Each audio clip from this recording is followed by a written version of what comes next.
John Stalvern waited. The lights above him blinked and sparked out of the air. There were demons in the base. Didn't see them, but had expected them now for years. His warnings to Cernal Jawson were not listened to, and now it is too late. Far too late for now, anyway. John was a space marine for 14 years. When he was young, he watched the spaceships and he said to Dad, "I want to be on the ships, Daddy." Dad said, "No, you will be killed by demons." There was a time when he believed him. Then as he got older, he stopped. But now, in the space station base of the UAC, he knew there were demons. "This is Jawson," the radio crackered. "You must fight the demons." So John got it his plasma rifle and blew up the wall. "He's going to kill us," said the demons.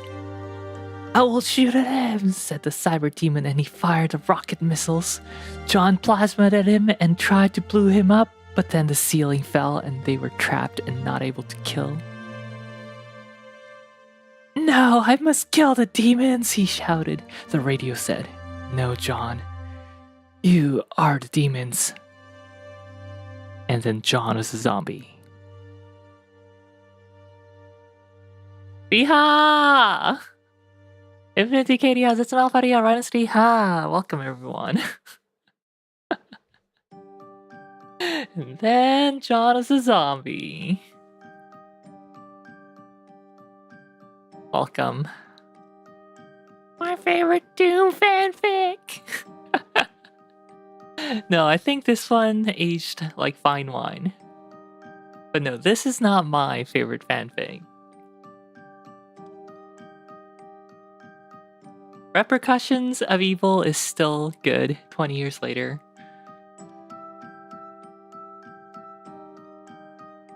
"24 years later.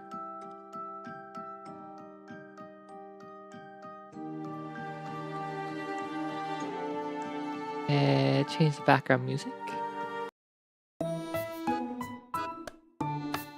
That was Repercussions of Evil by Peter Chimera, posted on fanfiction.net.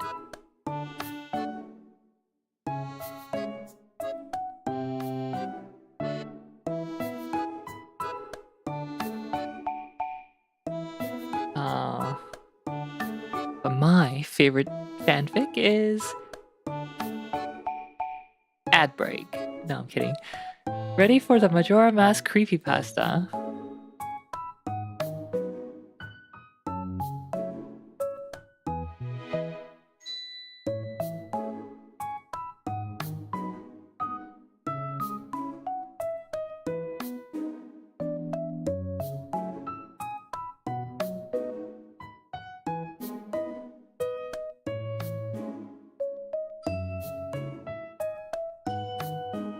Where can I find this copy pasta?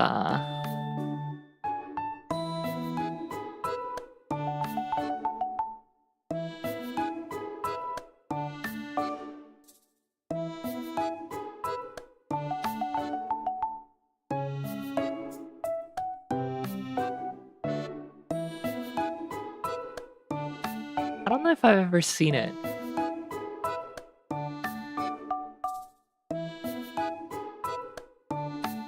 Okay, here it is.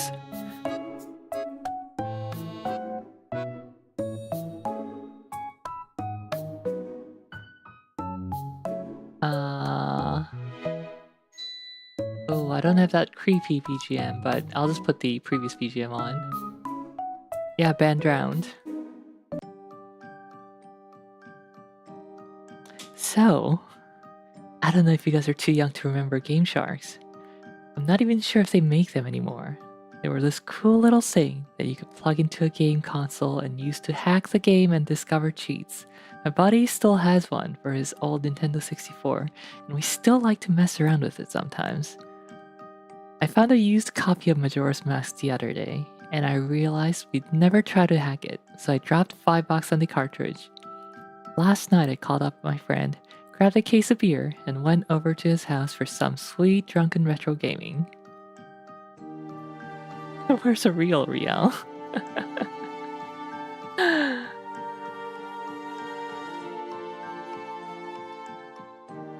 Working in the gulags for starting stream late, maybe. We were having a great time making Link falls through floors and walks through walls and all that good stuff. We even found a code that caused a huge number of those annoying little dogs to spawn, swamping the map and generally causing chaos after the standard cheats got boring. We decided to run the code search on the Game Shark again. Oddly enough, the Game Shark came up with a brand new code sequence, one we'd never seen before. Being slightly buzzed from the beer and bored was throwing infinite bombs at unsuspecting enemies. We punched the code in and fired up the game.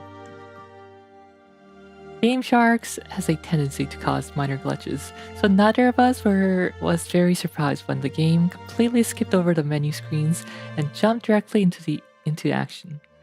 We were outside of the snow temple and the clock was stuck at a couple minutes to midnight on the third day. The moon was leering at us from the sky, nearly ready to crash into the ground. Other than the frozen time, the game seemed to be functional. So I pushed forward on the control stick and sent Link off in exploration of the world as it teetered directly on the brink of the apocalypse. There was a distinct lack of enemies, and a strange pattern of pixels would randomly appear and disappear. Naturally, we were starting to get pretty bored since we had nothing to kill. I decided to shut the console down and try another code, but I figured I'd look up the moon one more time. To my surprise, it was much larger than it had been before, and we'd realized that it was still approaching the Earth despite the fact that time was stopped. It was nearly ready to crash down, so we decided to see if anything cool would happen in the endgame cutscene. Oddly enough, the cutscene never triggered. Instead, the moon just kept getting closer and closer. I could barely make out movement on it. And I realized that the spinning Majora's Mask from the menu screen was appearing on the surface in a flurry of odd-shaped pixels. The spinning mask continued to get clearer and clearer until it completely hid the moon's evil grin. Something was very wrong with the mask, though.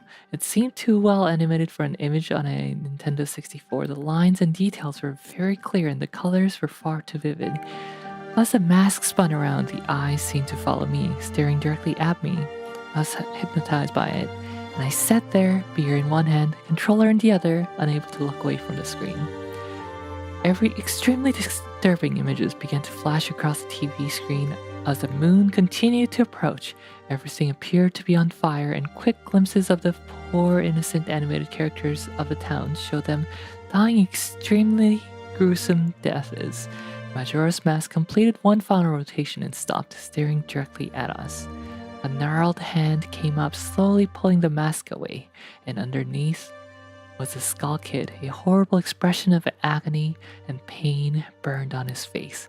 He opened his mouth, and with a sickening groan of cartridge-era video game sounds, uttered the words that had been haunting me at night. "You lost the game." The screen went pitch black, and the Nintendo 64 shut off. Me and my friend looked at each other, unsure of what we'd just seen. It claims it was just an alternate ending the producers didn't use in the actual game. The whole thing seemed way too paranormal to be that easily explained. Creepy. I played Majora's Mask, but yeah, never tried Game Sharks on my console. Fun. Apparently there is a sequel to this, but we're not gonna...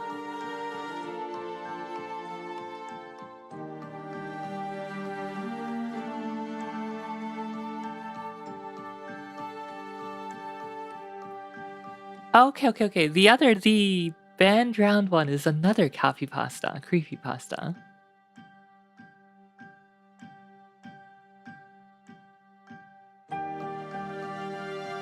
Maybe this one's even creepier. It's long though. This is way too long. I don't think I'm gonna read this whole thing. I want to get to my fanfic.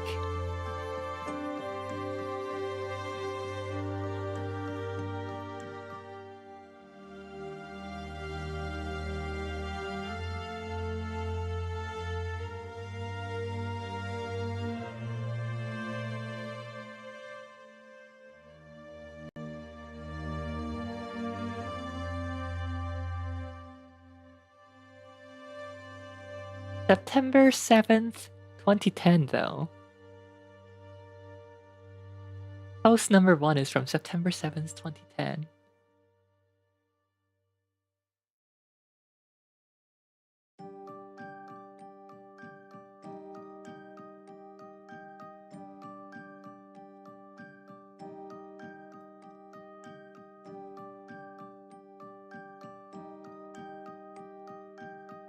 Even just skimming through it is giving me creepy vibes, though.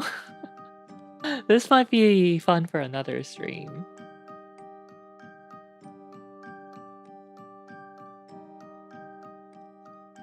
But no, I'm not gonna get to my fanfic right away. I'm gonna play Food Guesser first. Da.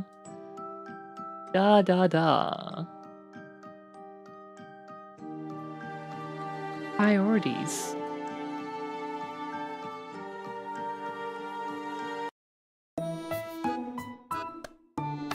Tomatoes, mozza, fresh basil, olive. This screams Italian.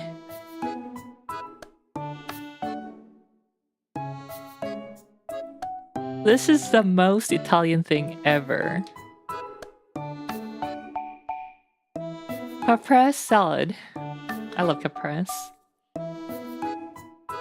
Mozzarella, fresh mozzarella cheese is so good. The dish originates from the island of Capri, Sun, located in Campania region of Italy. Island Capri.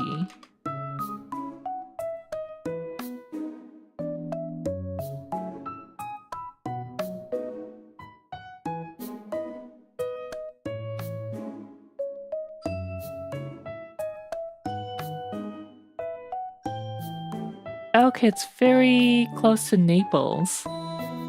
It's an island off the coast of Naples in Sorrento.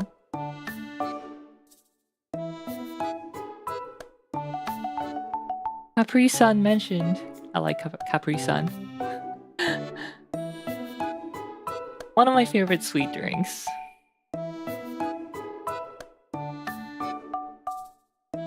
Mainland or Thailand?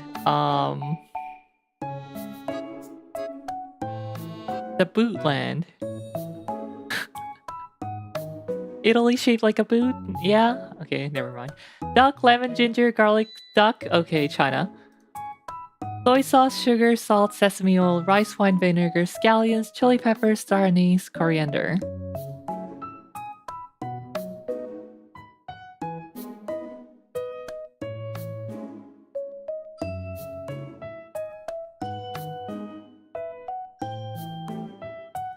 Hi, Dad.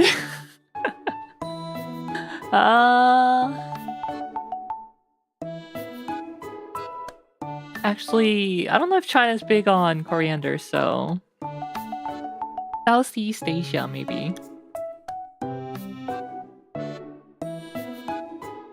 Vietnam.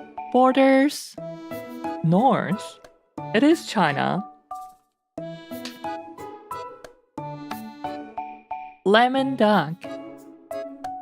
Wuming County in Guangxi Province. Associated with Zhuang ethnic group. Zhuang.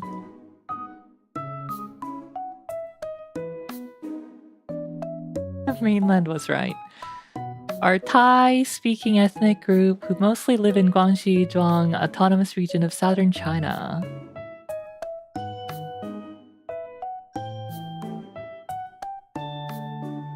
20 million people. That's as big as some countries.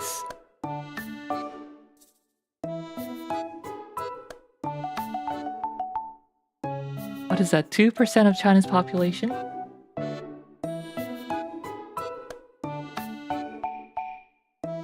Both were right, I deserve 10k. Well, this tie, not the other tie, right?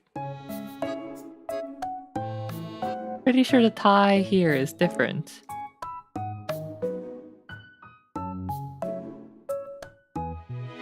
Thai language. The Thai languages include the most widely spoken of the Thai Kadai languages, including standard Thai. Huh. You were right.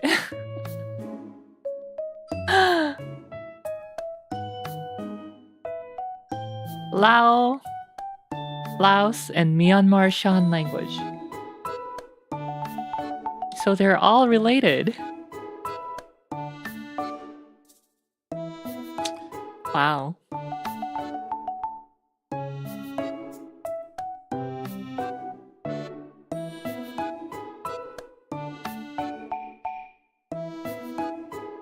I wasn't sure what you're talking about because I didn't realize you were playing along, and looking at the next question I was like, wait, what do you mean by mainland or Thailand?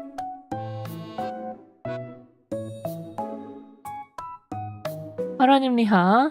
Flour, milk, cream, sugars, eggs, butter, salt, lemon zest, vanilla extract, raisins, cinnamon, powdered sugar. Which keyboard layout is this?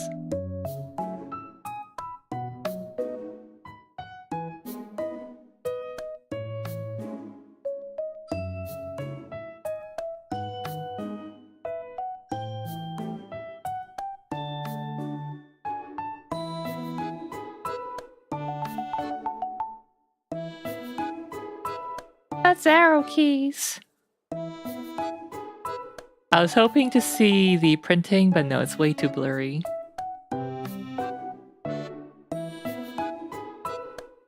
They have the big enter key, so this must be Europe. Which I'm not really surprised.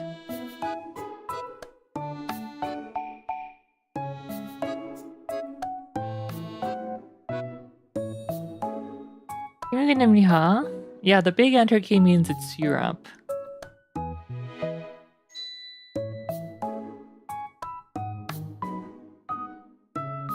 Flour, milk, cream, sugar.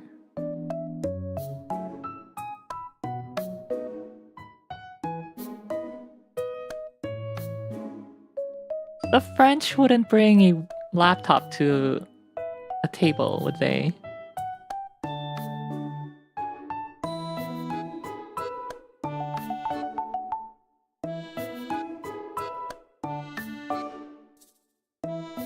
Germany. Southeast. Austria.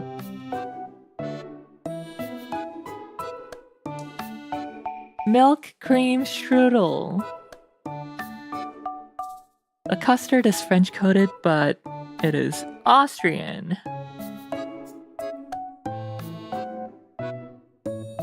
Milchrahm in German is a traditional Austrian pastry. It is a popular dessert in Austria and also found in other regions of the former Austro-Hungarian Empire.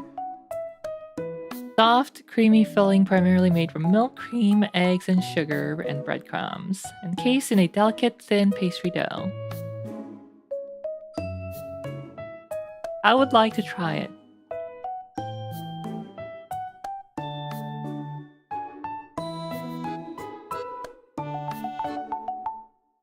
Pretty good score, but it was an easy day. Average of 13.5 thousand.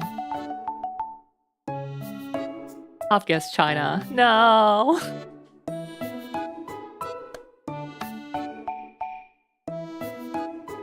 Top guess France.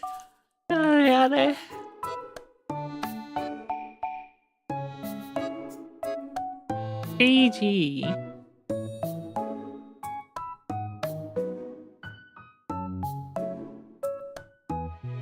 Okay, time to get to the main content, which is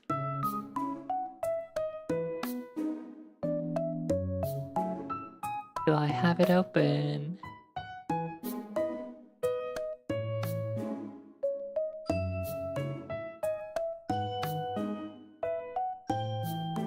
Oh, you know what? I wasn't sure if I wanted to make today,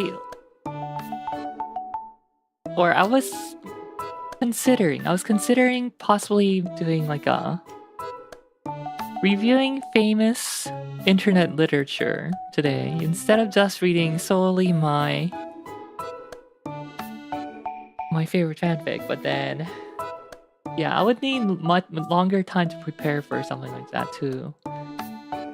Yeah, like a list of all the famous internet coffee pasta and fanfic and whatnot. But yeah, not today. But I did come across something funny. Well, I don't know, interesting maybe. I found the old NCIX Tech Tips featuring a probably like 20-year-old Linus Sebastian.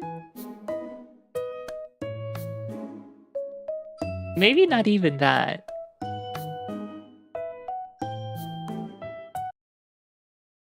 Remember NCIX? I remember NCIX. Ooh, time for an upgrade. I want an extremely fast Intel Core 2 Duo processor, a 3D gaming graphics card, 17-inch LCD, no, wait, make that a 22-inch widescreen. Oh, 7.1 sound, sweet. Check out. With NCIX, configure the perfect system your way or upgrade from thousands of individual products, all with speedy delivery. NCIX, the freedom to choose. Bam, bam, bam, bam. All right, NCIX Tech Tips number 1.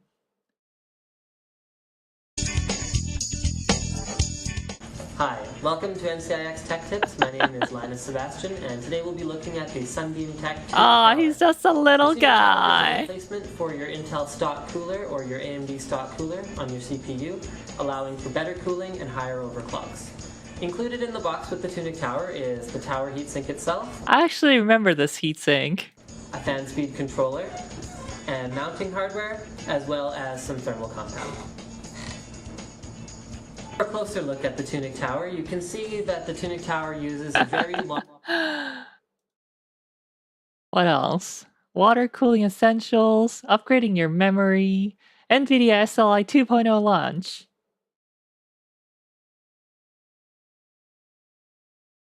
Yeah, his voice sounds exactly the same. NCIX Tech Tips. Today we'll be going under the hood of an NVIDIA 20 years later, actually. SLI 2.0 gaming system. So you're probably asking yourself, what is SLI 2.0? Up till now, no one's heard of SLI 2.0. SLI 2.0 is not a hardware change. It's not even going to cost you anything. If you already have NVIDIA SLI compatible hardware, there. Now, the most important thing... Fun times. Anyway, yeah, I came across this while looking for old internet literature. Thought it was pretty funny.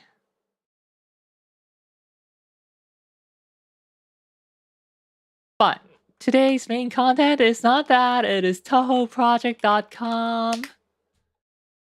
Story list.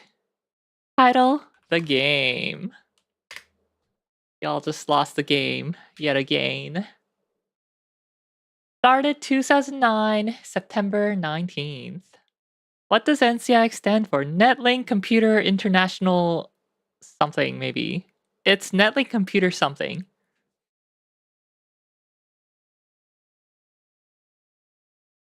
Will Jeff the Killer be on the internet literature history?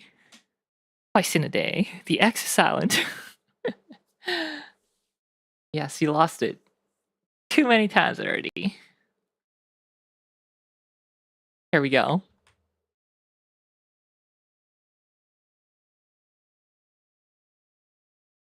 Exchange, maybe. Ah, Bluriha. And Gino Riha if I didn't say Riha. Okay. We have a sip of water.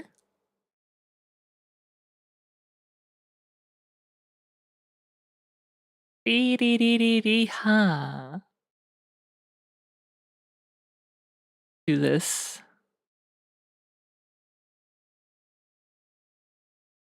There.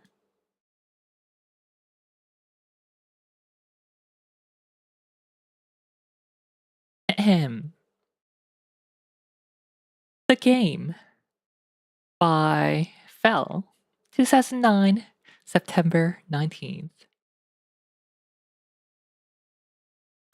By the way, some of these posts you see might be written by me.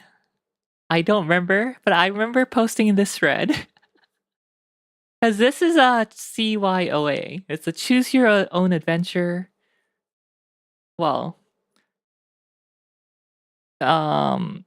so this culture evolved,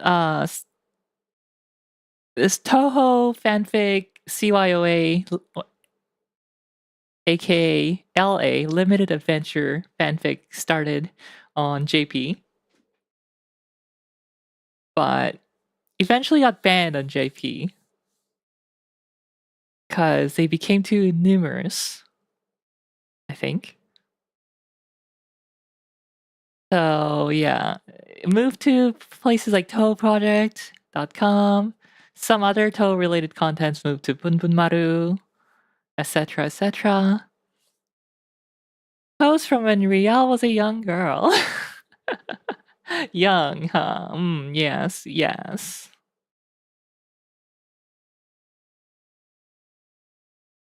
And yeah, I remember voting in choices many times on this thread. All right, let's go. I can't sleep. She's coming for me. Every night, another place, another little hole I've scratched out for myself in the feverish hope that she won't find me. Some days she doesn't. Gets angry those days. Being angry makes her worse. Her skill dulls. Her brain makes her more furious. Seeing bad, thinking bad. But it doesn't last more than a week. It never does. Her parents make her better. But they can't make the thinking sick go away. She just gets quieter and happier. I don't like her when she's happy. It hurts so much when she's happy if she finds me. I don't know why I haven't broken my head, like what must have happened to her. I don't even know why she wants me. Finding me makes her happy. She's been angry for 2 days now. I hid in the big forest with the magic woman and the fairies, and the monsters and the other ones like me. It's been working, but I think she's learning how to find me here. If she finds me or not, this is still my last night here. I squeezed my friend. I touched a knife. The other tools I've devised. Learned how to make on the run. They are all within arm's reach. It's going to rain tomorrow, my friend tells me this. He doesn't talk much, but only to me.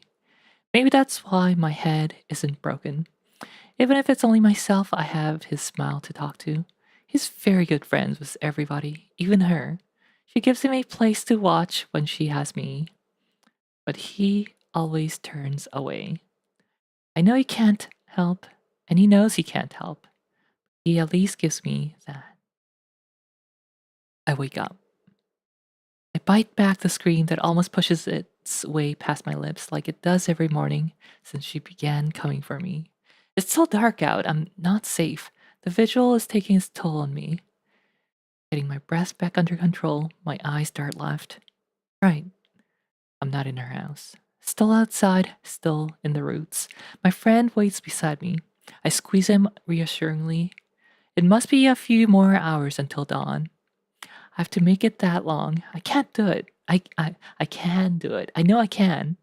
I just need to stay hidden long enough, and then I'll be free again until sunset.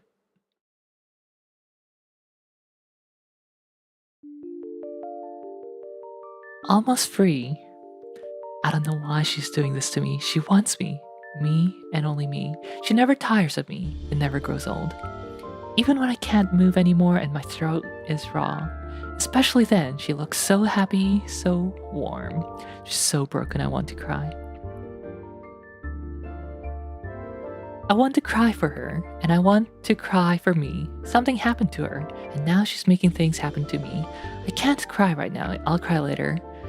I always end up doing so, one way or another. For now, I offer up a prayer to the god of the other one. Don't let the green girl find me, God. Curse me for the rest of my days, and may I never have a home again. Just don't let her find me tonight.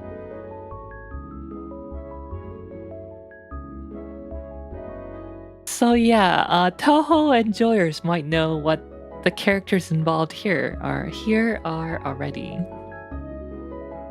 This came out in 2009. I think that's after what? UFO came out? Toho. UFO came out in 2009, September 11th. Yeah, literally 8 days after UFO came out.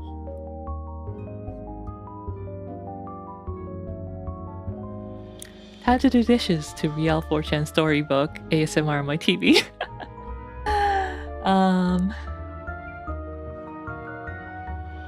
Yeah. Unidentified Fantastic Object is the 12th official game of Toho Project. A trial version of the game was released at Reitaisai 6 in March 2009. The full game was released at Comic Kit 76 in August 2009 and hit stores on September 11th, 2009.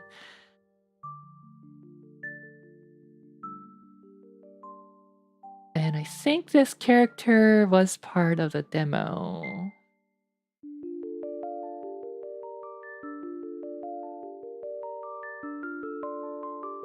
And the author says, I don't know what I'm doing. I don't even know if there are going to be choices. This might be a one-shot, but I had inspiration strike me, and now I know what it's like when something must be written. If it's bad, I'm very sorry. Some named user says, welcome to my world, you're gonna do just fine here.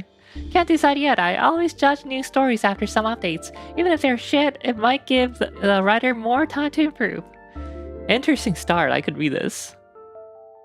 Yeah, looks interesting. The green girl? Would that be who? At first I thought he was talking about Rumia, but she's in green. This might be me, might not be, I don't know. This has been so long. I don't think I read it from thread or post one though, so this is probably not me. Alright, post 2. The other one's god must have heard me. The green girl doesn't find me by the time the first rays of light filter through the twisted, bizarre branches. I imagine that far off I hear her screaming in frustration as she's forced to give up for today. The thought doesn't make me smile anymore. It stopped making me smile after the third time she caught me. After the fourth time she caught me, I wondered if I was doomed to be her plaything forever. After the fifth time, I knew I was. She told me as much, right before she put the 19th nail into me, between my eyes. I cry a little now, for her and for me, a lot more for me. The arrival of dawn has me so pathetically grateful. This must be how stranded humans feel. Poor little lost souls wandering in the blackness, acutely aware that their lives could be ended at any moment. I don't much enjoy being on the other side of the fence. Perhaps that's what she wanted to show us. Them, me, oh, so long ago. But then, she became broken. Empathy, huh? Perhaps she's been broken all along. I don't know, but I find myself caring. I don't want to care, but it stopped being a choice I was able to make some time ago. I hate her so very much, but I feel so sorry for her, even as she violates me and tears me to shreds. Piece by piece, part by part, it hurts so much, Stop, stop, stop. Stop her, I must stop her. This ends only when one of us is dead. It's far easier for me to kill her than for her to kill me. It's also far easier for her to kill me than me to kill her. Both sides of the fence are green, just different shades. Hinting at whom the main character is. And the aggressor as well. Drying my tears, I gather myself, my things, my friend, and hop down the 15-foot drop to the forest floor below. I begin to walk north. I now have options. I can't go far up. That mountain is out of the question. Tengu Mountain? The village that I don't remember the name of is not viable until nightfall. This forest is no good for another few weeks. Hiding with the dead may be possible. the netherworld with Yuko. The bamboo forest? Not yet. Ayente. Toho 8. Where's RV? Where's RV when we need him? Silverman's store is an option, but only as a bolt hole. The magicians would probably talk about me. Marisa and Alice? I know they run in the higher circles. Down below offers several opportunities, but the green girl knows much of that place like the back of her hand. Down below would be Toho Subterranean Animism, Toho SA.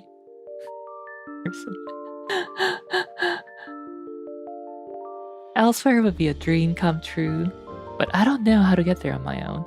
The rabbit house would be fine if I could ever find it. The little ones here and there are not strong enough to stand against her. The vampire's island and the lake around it offer too few hiding spots. Found that out the hard way. Found that out the hard way, didn't you? Written in italics. Although the other vampire and her red lake would be fine if it were not so close to the... Red sticks, stairs building, no, don't think about it, stop! I come to again. Red sticks would be the Tori.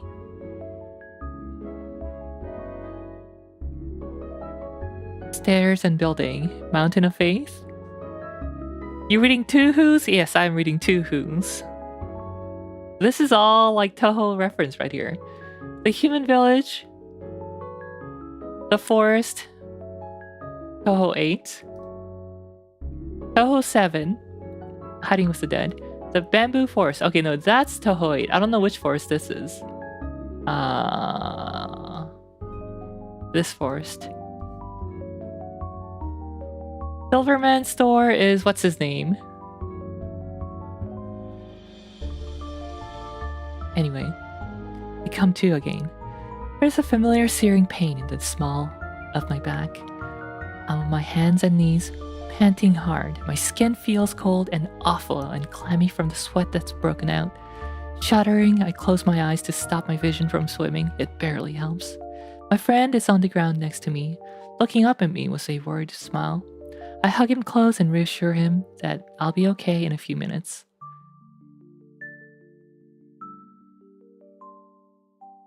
I got lucky that time. I almost thought about the other one too much. The green girl made very sure the other one was not an option for me. I wondered at first why she bothered, but I've long since figured out how cruel that particular joke was. I get to my feet and open my eyes again. My vision has steadied. Good. I set off again. My mind is made up. I know where to go.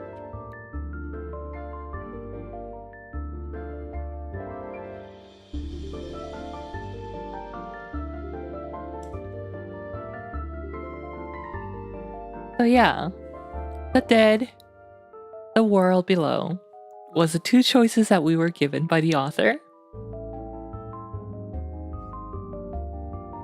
Who says, this story is brought to you by Kill Bill 2 soundtrack and Jack in the Box and a minor edit too.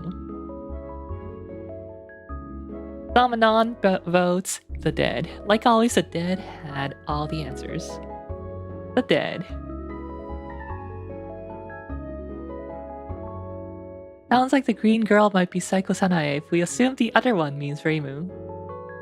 We wonder how humans feel, implying we're not human. We have a friend who only talks to us but can detect a rain that sounds suspect. I think we might be Kogasa. The Dead. The Dead. If this is Kogasa dealing with crazy Sanae, this is the best place to be out of the two. Reimu knows the area better, but I don't think she'd bother with us.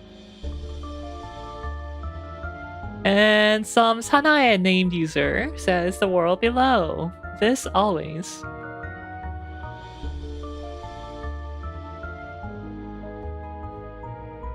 User says the dead. The dead. I wonder if this is me. This feels like something I would write.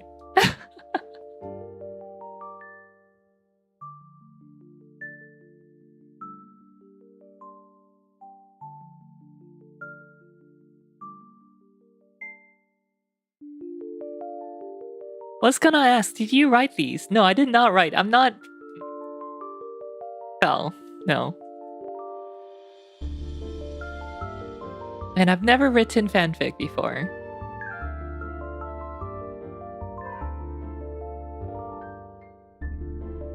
Alright, here we go. Part 3. The Dead. What better place to avoid death and dismemberment than the land of the dead? Lots of places, but most of them I can't go to, so it's a netherworld for us. I was surprised to learn that some of the netherworld is up, some of it is on the ground and away, and some of it is far away and very else, but none of it actually underground. No nethering at all, it's doubly unfair. The forest thins ahead, and I step out into the light. I used to like to watch the sun come up in the morning, sometimes just to enjoy the sight. I can't remember when I last did that, not for my own sake at any rate. The nearest way to the netherworld is a little over a mile away from the... Mile in Japan? From the outskirts of the forest. She just participated in the thread back when she was a young elf. It's one of the more distant outlying points of its border, and not as easy to enter as the more traveled route, but that one lies 6 miles further, closer to the road from the village.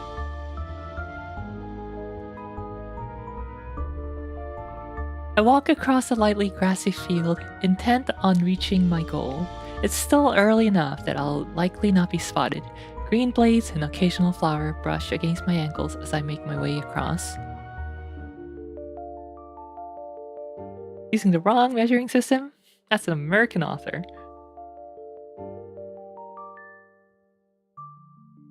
What would be the Genzokyo appropriate measurement anyway? What's the... Do ancient Japanese use like ri? I know China and Korea does.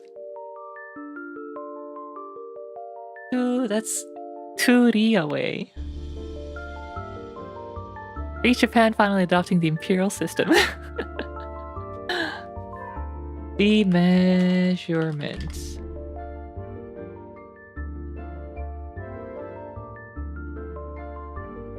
Is a traditional Chinese unit of distance. The li or ri has varied considerably over time, but it was usually about 1/3 of an English mile, and now has a standardized length of ½ kilometer. This is then divided into 1500 chi or Chinese feet. The Chinese character for ri combines the character for field and earth, since it is considered to be about the length of a single village. As late as the 1940s, a li did not represent a fixed measure but could be longer or shorter depending on the effort required to cover the distance.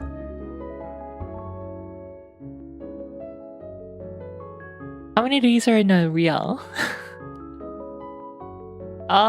Let's see, 500 meters and I'm 1.75 meters tall, so...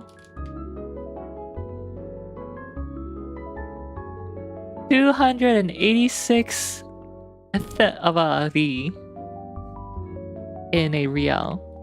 1/286.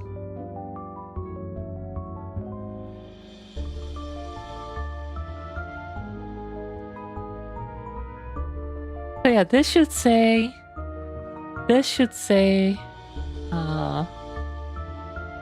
the nearest way to the netherworld is a little over 2 ri away from the outskirts of the forest. More travel route, but that one lies 6 ri further.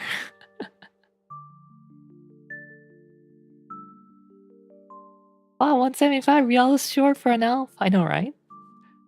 That's because I'm a half elf. You're 1.5, rather short for an elf, no?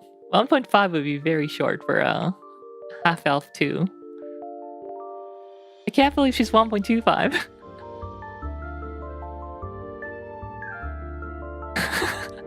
I could see the joy leave her eye when she saw my last joke. I didn't even bother reading it.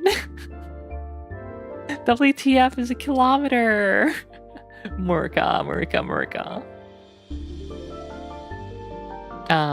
Okay, where were we?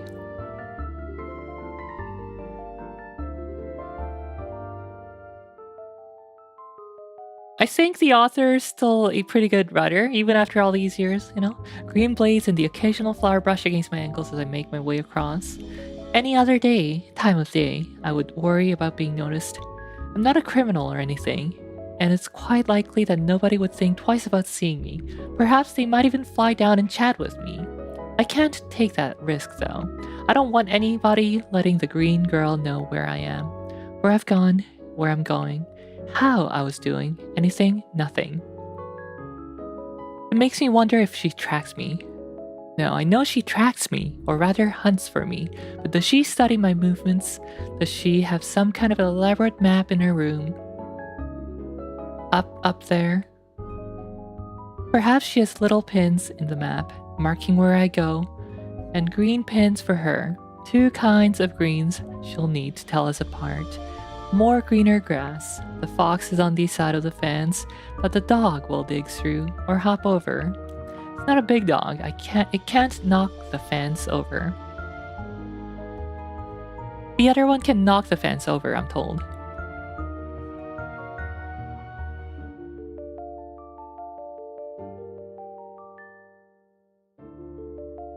It doesn't do much, but when somebody sets that dog off, they're going to get bit, and they remember it. Do not piss off the red, Mikko. Do not piss off the red, Mikko. The smaller dog dreams very big. But I don't know if dogs can have maps. I don't think the green dog has maps or pins. I'm sure she would have said something by now. She's all too happy to talk when she finds me. She's commented before on how difficult it is to find me, or how easy sometimes, and what new things she has in mind for me. And what a lovely pain I've been, and how happy she is to see me once more. And we go up and up and up, then down, under below, into stone and root and bar and table, and the glowing coals, and she's got a funny hammer with a curving split crest and a soft black handle. And my wrist is smashed over and over and over, and then my other wrist, and then she listens to music I can't hear on the little white electric shingle with strings into her brain, and sings beautifully. She crushes each toe in time with the music, and then I can't scream anymore and I pass out. But nothing about maps. I cross a little stream. I wish I could lose this dog's scent by the running through water. Up. And I keep on walking. I reach the spot. It doesn't look special to human eyes. Not if you look right at it. You have to look somewhere else, focus on something else, admire the birds in one of the nearby trees. Suddenly you become aware of something that's very there in the corner of your vision. It's quite tall. You look. There's nothing there, of course. Giant vague walls in the middle of a field are not real, of course. That's why untrained humans cannot see it. The things they see at can only be real. But in the corners of their sight, on the very edge, they can see what they think they see. Humans think they see things all the time. They're there, just not real. It made far more sense when my friend explained it to me. He's had plenty of experience in being real, and then in being not real. In fact, that's how we met. However, real or not, I can see the wall just fine. I walk up to it, I pause. I don't know how this next part goes. Hesitantly, I touch the wall. It feels soft. I try walking into it. I fall on my ass, rubbing my nose. It's harder than it looks, apparently. Another poke, still soft. I try pushing my hand in. It's like my arm is being slowly eaten by a pillow. Ask nicely, ease in. Not real, after curfew. Even the choices are pretty cryptic, which is why I really enjoy this story. Ask nicely, ask nicely, ask nicely. Kind words will take you far. You know what? This probably was not me, because I don't think I used to use capital X's. I'm pretty sure I've only ever used lowercase x for indicating choices. So this or this might be me. No climbing over like children sneaking out. Pretending is hard and it might go away. Pushing through makes it harder. Maybe I should simply ask. May. I stop and cough, clearing my throat. I haven't spoken aloud in 2 days. Ever since she dropped me out of the sky. I landed in a farm that time. May I come in? Business with Tagyoji, yes, no. The wordless reply comes back to me in words. It's wordless because it isn't real, of course. I don't think so, no. No business, no invites, still alive, no. Pretty please? Haven't died, still alive, no entry, goodbye. Maybe this was a waste of time. I thought the magician and the other one were able to come and go. Maybe this part of the wall doesn't know what the rest of the wall knows. Poor little isolated wall, maybe you become a nurikabe if you sit here long enough. I don't know if it works that way though. It's already not real. I don't think unreal things can become more unreal. Perhaps you'll become less unreal then. Go the other way, more real instead. Like the tiny boy in the peach, or doll boy from the olive country. Momotaro and doll boy from the olive country. Pinocchio? I think the doll boy had a blue fairy involved. Yeah, Pinocchio. I met a blue fairy once. I don't think she knows how to make dolls come alive. She's more about freezing frogs. Chiruno. I might need to talk to her.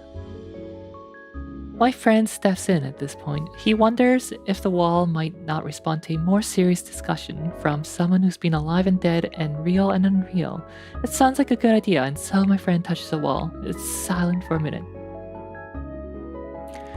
Whoosh. The wall parts wide for me in a sudden violent movement. I blink. What? My friend assures me, with a satisfied smile, that they have come to terms. His smile seems a little sad. I nod, however, and thank him. I step through into a hazier, more dim version of the field. As I do, I turn and bow and thanks to the wall. Thank you for letting me pass. This means a lot to me. Didn't know more dead than most who enter. Deeply regret, many condolences, 1,000 apologies, not enough. You did your job, I smile, a little sadly as well. Now, good luck might talk to musicians. Musicians? Music ghosts, old house poltergeists. It gives me directions to their house. I choose to go there and sends me off, apologizing again. I thank it, turn, and walk through the mists for a while. Eventually I come upon a staircase. I look up at it. It's quite high. I miss being able to fly, but until I find some people, that is not going to happen anytime soon. Well, journey of 1,000 miles, 1,000 li, and all that. And I keep on walking. As I ascend, I look around the place, featureless grayness, and a light fog, but not exactly cold. I've never been cold though. Perhaps I've saved up all that warmth. My footsteps make a quiet clacking sound as I take each step. Quiet clacking sound cause wearing a guitar. Up and up and up. It's not the bad up. Like the green girl's up. You get to that up by walking too. She always flies me there. Plus, it's probably a longer trip, and you have to deal with the dogs, and the birds, and the little blues. I think she doesn't want to have to deal with them, either, or answer questions about unconscious, bleeding girl slung over her shoulder. Those questions would make her angry. I look over the side. Gensokyo is visible again. It's quite pretty, but I've seen it from up here before. Well, not here, but from when I was up and about in the high up. I really miss being able to fly. I don't like this side of the fence. I don't think I would wish it on any of the others, though. Not Little Dark, Rumia. Not Fly Girl, Wriggle. Not Blue Fairy, Chiruno. Not Curly Fairy.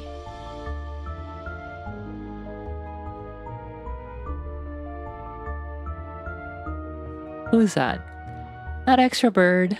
Moko. Not Water Mouse. Nazarin. I miss them. I don't start crying. I don't dry my tears as I reach the top and pause. Not looking around at the fantastically huge garden I've stepped into. Pandora, huh? So much gray and pink. It's very pretty. I wouldn't mind just falling asleep here. Wappa! But then I'd be found and sold out. I'll eat that silver woman's lungs first so she can't scream. Silver woman. Silver woman who sold her out. Who could that be? Silver hair, Kane. Silver hair. Not sure who that could be.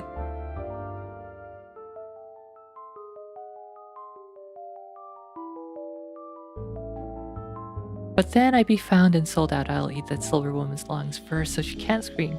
Like before, and I can't abide by that. The green girl would have a reason to do these things to me if I did something bad anyway.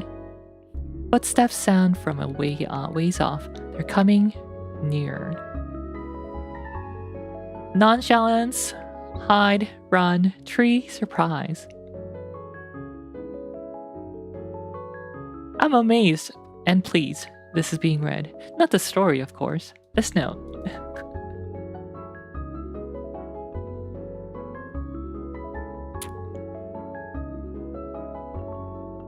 They posted at 6:27. And some guy answers, hide. 6:31. You can't have actually read it, says the author. Tree. It's not impossible to read it all in 4 minutes. Tree, a very purple tree. Surprise, surprise.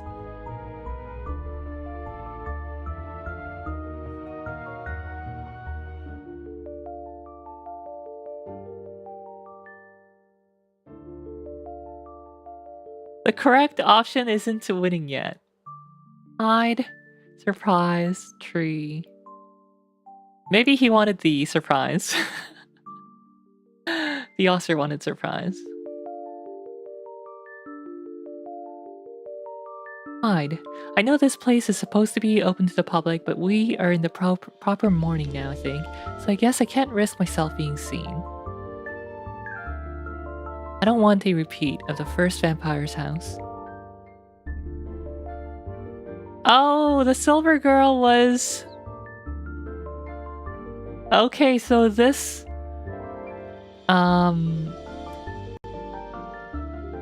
When she said, it's very pretty, I wouldn't mind just falling asleep here, but then I'd be found and sold out. I'll eat that silver woman's lungs first so she can't scream. This silver woman is...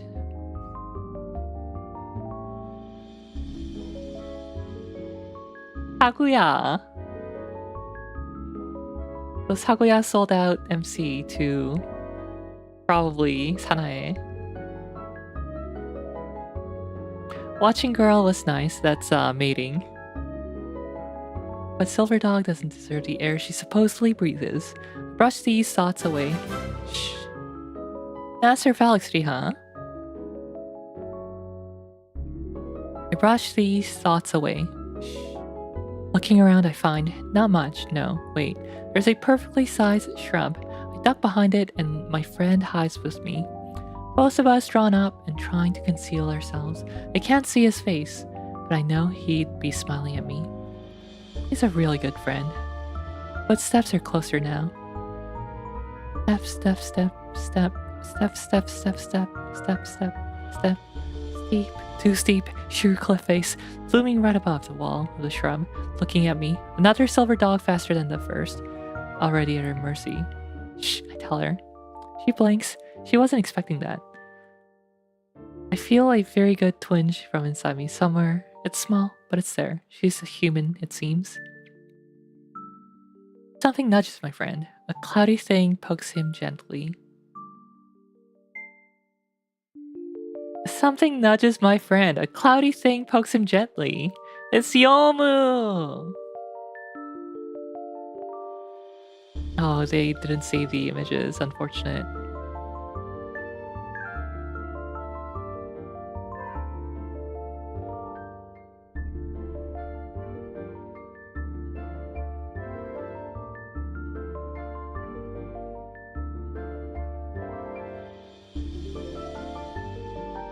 It's this image.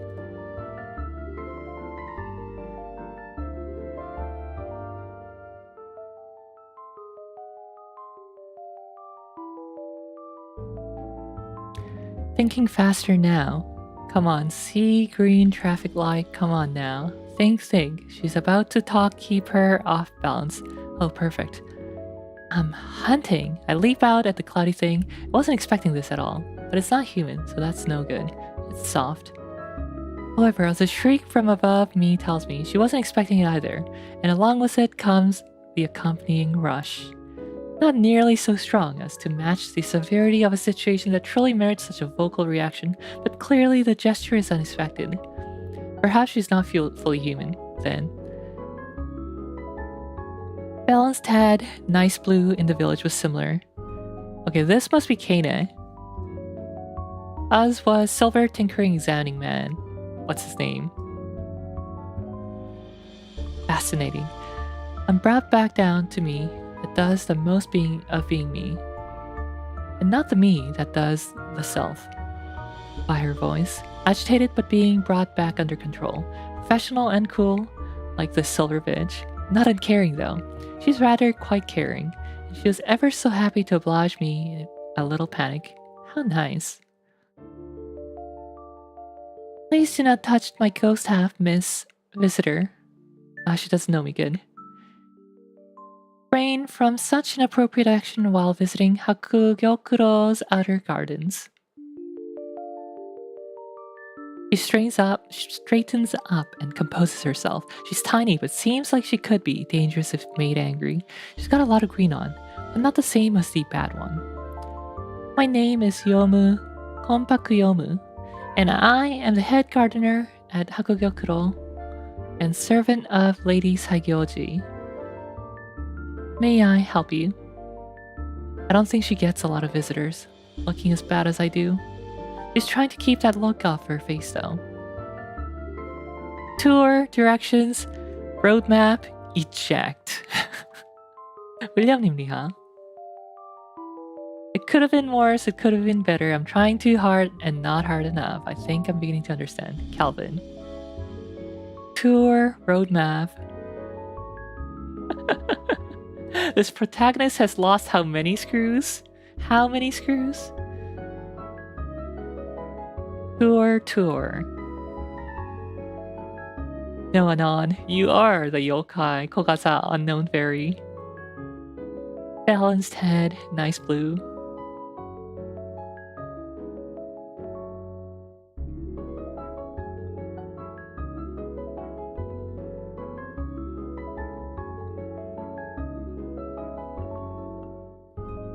Anai wears white and green, I think.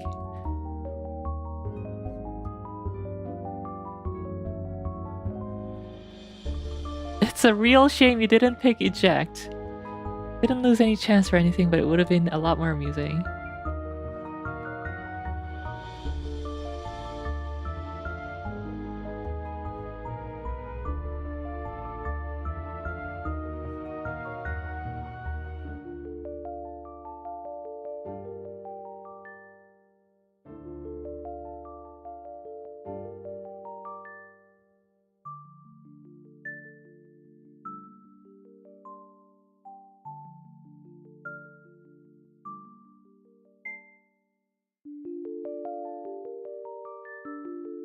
Hey, tour. Oh dear. I need to go from here. Go to there. Go somewhere. Anywhere. As long as there's a death there and I'm not here. Figuratively. Small silver green Small silver green asks with infinite patience. Have you come for a tour of the other gardens then? Well, she started it. Why not, I answer. She pauses for a moment but seems to let it pass. Seems to shift shelves slightly. Stands a little straighter. The cloud thing drifts a little closer, less aimlessly. She's done this many times before, I think.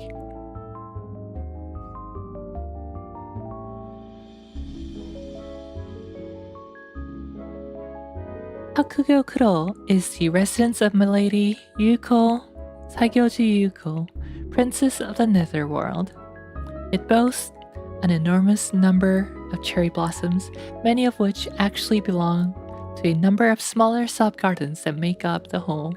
If you'll follow me, I can show you some of the more fascinating and notable sub-gardens. She begins to walk away from me, expecting me to follow. I don't know where to go except what the wall told me. Small silver green tells me in body words that she'd like me to follow. I guess it'd be best to try and blend in, seem normal. That's what side of the fence I'm on right now, anyway.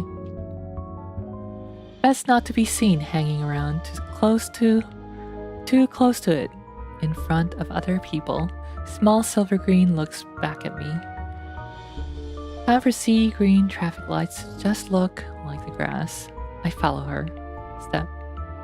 And I keep on walking. Over there we have the Garden of Tigers, so named for the large white cherry blossom in the center. Can you guess this name? I think I know this one. My friend agrees with my guess. Byakko. Small silver green nods. Doesn't quite smile. Most people would have smiled. Poor girl should smile more. Correct. Now this particular tree was planted during the Meiji era, but was uprooted and disappeared for 20 years before reappearing here. Small silver green keeps talking. She really likes plants. She even has some on. No, those are not tails. Those are swords, not tails. That only makes sense. I squeeze my knife in my pocket tightly as I remember the silver dog, your lungs, do you hear me, your lungs, and her daggers, what she did. My friend nudges me almost imperceptibly. I break out of my trance and out of my head and pop welcome back to the unreal world. Small silver green is staring at me silently, mostly in worry and concern, a little suspicion too. It's understandable. I look plenty suspicious. Perhaps she's picking up on my unpleasant thoughts. Legends of people able to read another's spiritual or emotional energy are all over hither and yon. They're just that though, legends. They're not real. However, this is an apparently highly trained warrior who is half of a ghost and half my height, okay, maybe a bit over, working the unreal land of the dead in Ganzokyo, land of legends. Perhaps she's picking up on a little something then. I'm sorry, I laugh a little and wave it off, leaving the knife in my pocket. I was recalling something rather unpleasant. She nods and looks a little sympathetic. One of the groves here does that. Points off to a grove where a large tree stands out, not as much as a gargantuan tree, rather a lot farther off. But I assume she will cover that eventually, among the others around it, partly from its size and partly from how vibrantly pink it is. Visor is what my mistress named it. Oh, she's talking about it now. Apparently it was rather popular for unending people unending themselves. And so it was cut down by the city a number of years ago. It was an amazingly unpopular move, so the combination of grudge it carries and the spirits of those whose lives it watched pass still weigh heavily on especially sensitive people. I've had to change the tour path because of it.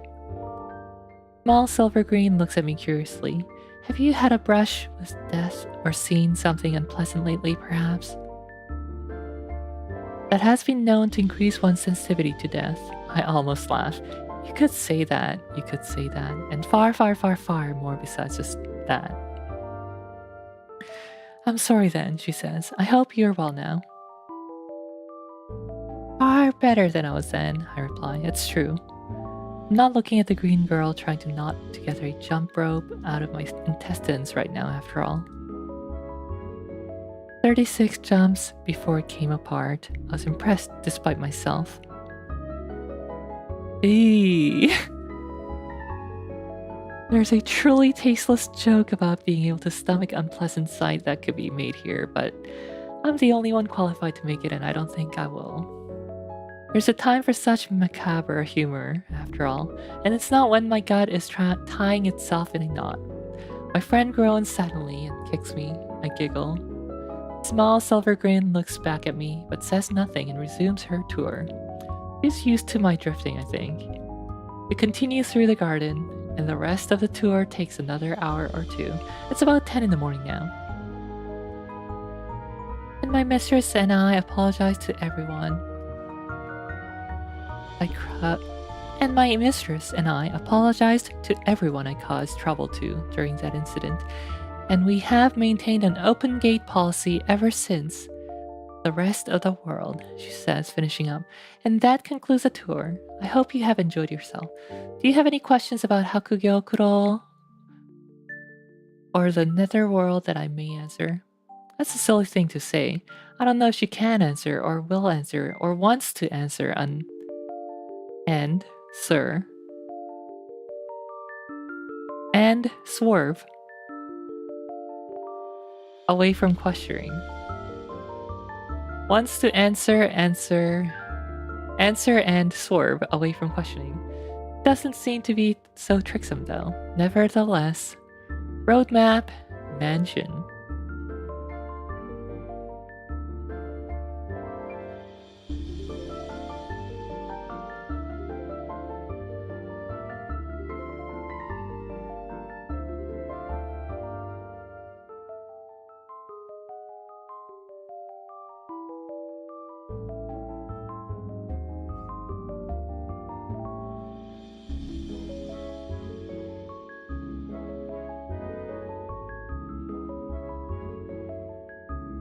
Sued for not paying naming rights.jpg. Supervisor is what my mistress named it. Supervisor?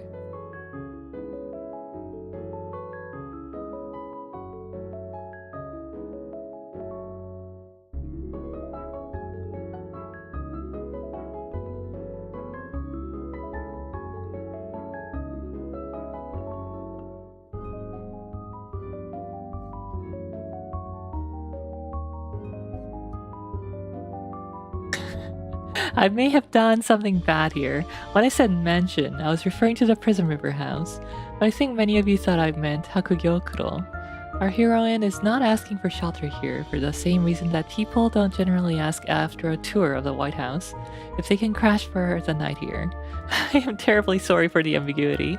I'll try and make up for it. Make up to you all somehow later.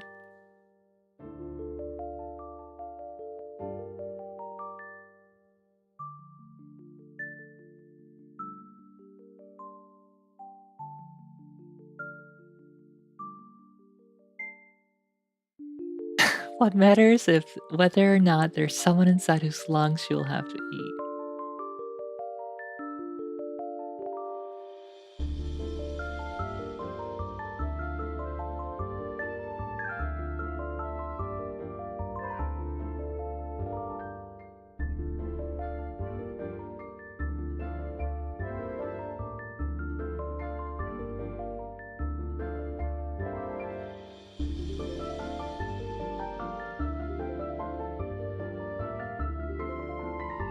The September 25th started on September 19th, September 20th,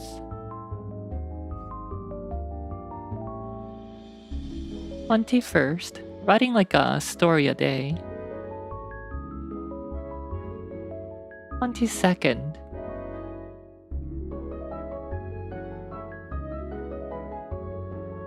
23rd, yeah, this guy's writing a story a day.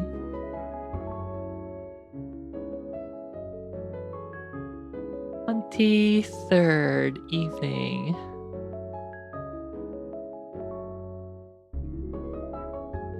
And then 25th.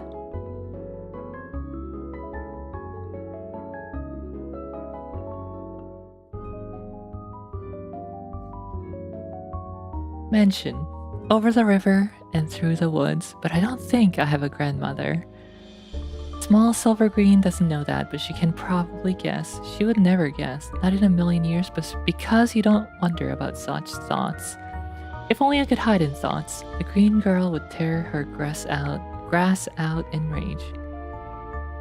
I would laugh, I would cry, I would not die. A thought is a fragment of a waking dream. I met somebody who lived in a dream once. Kanibiriha. Tall red she was, and her golden lens and golden hands shone bright, bright until I told her I wanted to go. I wanted no gold or green, and I was not an imposter. My friend helped convince her. Tall red? Is that Yuka? Perhaps I'll go there one day, if I find my way out there again. But I can't go there because the other one lives nearby with her red sticks and long steps. And no, don't go there. Hush, hush, hush. Little brain, don't say a word. Hush, shush. Small Silver Green. She talks, she does. She has asked something. Perhaps you should answer. I respond with a cheerful smile saying, no, I don't think there's anything else. Small Silver Green nods. Very well then, I must leave, but please feel free to enjoy the gardens of Hakugyokuro. She bows to me and then takes her leave. When she's gone, I turn to my friend. So, off we go. We walk through the gardens a bit more, heading south, until eventually we come up against the wall. This one doesn't talk and is not soft. Boring. I climb up a tree. Shinzetsu, the nameplate reads, and crawl over the branches and down we go. It might be down through the air, or down a hill, down a ladder, or down some stairs, down to Goblin Town. We alight upon the ground, once more in sunny Gensokyo. We never left, we never returned. Those are both true, which is really the fun part. Looking around this place, it seems we've arrived in a more moist area of Gensokyo. The grass is greener, more abundant, the ground is a bit more hilly and holy. And there's a house on a hill. Seems a little rundown, old. Poor little house. It doesn't seem local. It's not a normal house, all flat. This one is big and up tall and very foreign. What they call Western. I've seen a bigger one, even though this one is big. Hopefully no silver dog lives here. I climb up the little hill, foot over foot, hand over hand, climb up to a path of cracked stones and weeds pouring out between them. If I'm lucky, oh so lucky, gonna get lucky tonight. No, lucky tonight. I try not to shudder at this memory of the green girl singing. If I'm lucky, no song, stay away. Long time. This is my new home. You mean hideout, you can't evade her forever. Okay, a temporary home. For a little while. The path stretches ahead like bones left to dry in the wilderness. One leg moves. Like as I get a touch the white stone, carry me up the path, step, and I keep on walking. A door lies before me. Perhaps it's feeling particularly untruthful because it doesn't lie. It stands, worn and beaten, but still sturdy. I hear music inside.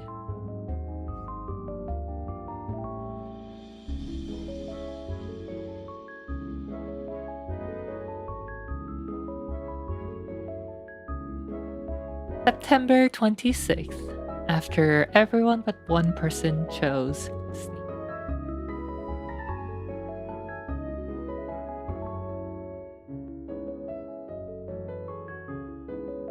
I could knock all day until I'm so good at it I could start selling knocks. But then my store would get miscategorized as a brothel. And then I'd get into trouble with the city council and eventually be run out of town. Tarred and feathered. Sometimes people call me impulsive. Sometimes people think I'm weird. I'm only thinking 35 steps ahead is all. Or perhaps I'm stepping sideways, not ahead. That's how I'm moving, certainly. Side, side, saddle, goodbye door. I'd probably never open that store standing at the door. Knocking away, burning the day. Already making rhymes to match the music, how cute. I should come up with a different voice for this inner monologue.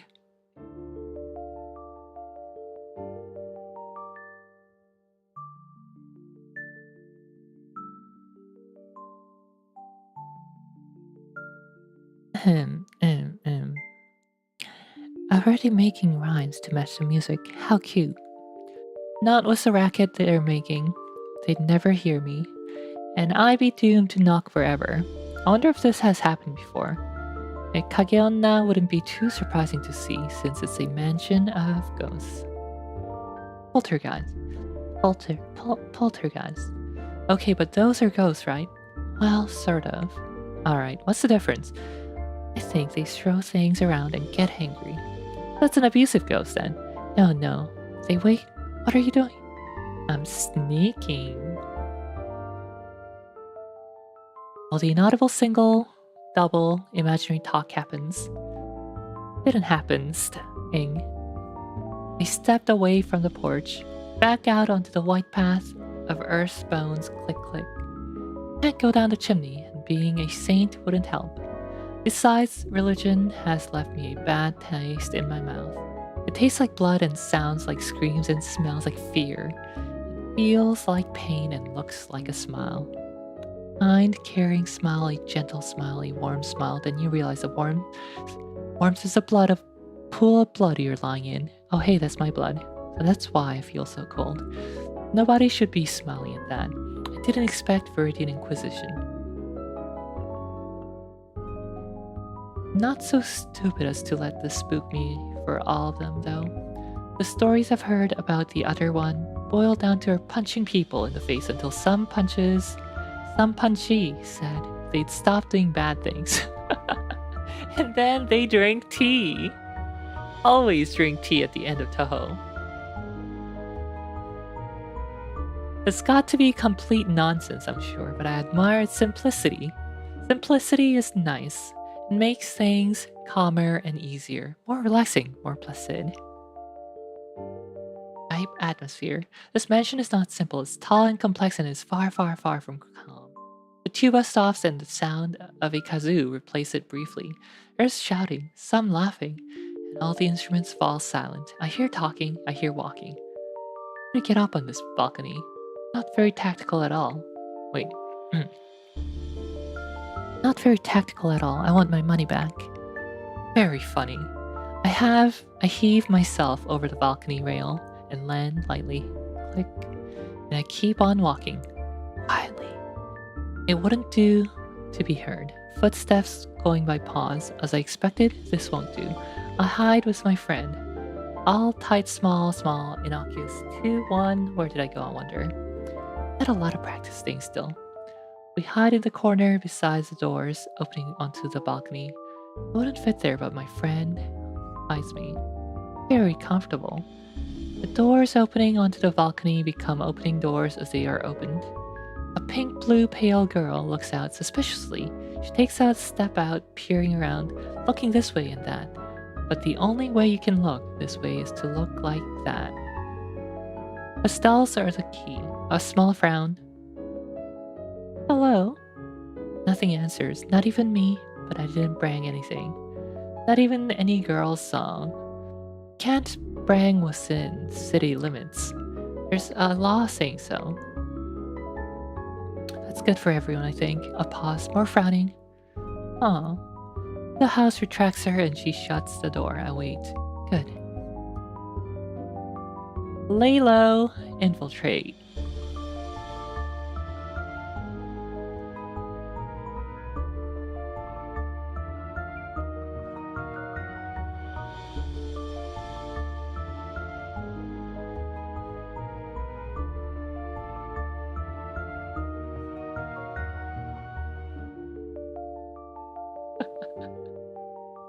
I guess there's silver lining to every cloud, even if the cloud is a psychopath who plays children's games, was your Visera. No happy day here.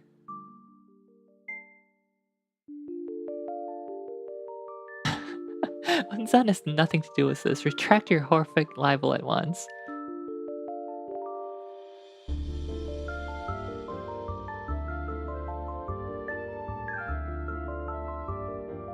Need to get back into practice, even if it doesn't taste the same. I shouldn't let myself get rusty. There shouldn't be any rust in me at all, except in my eye. And even then, it's only a metaphor. Or is it? I don't know which one's missing. I am, that's who. Thumbing my nose at fate, that's a good idea. Snaking forward, I poke the doorknob.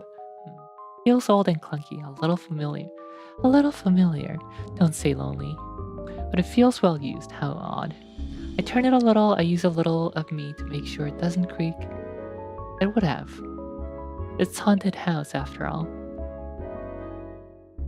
Step inside, find myself in a long hallway with more rooms on the left and few rooms. And then some stairs on the right. It's a mess. The place looks abandoned and decrepit. Mold in spots here and there. Broken windows all around. Peeling paint, exposed brickwork. The ceiling has fallen in places.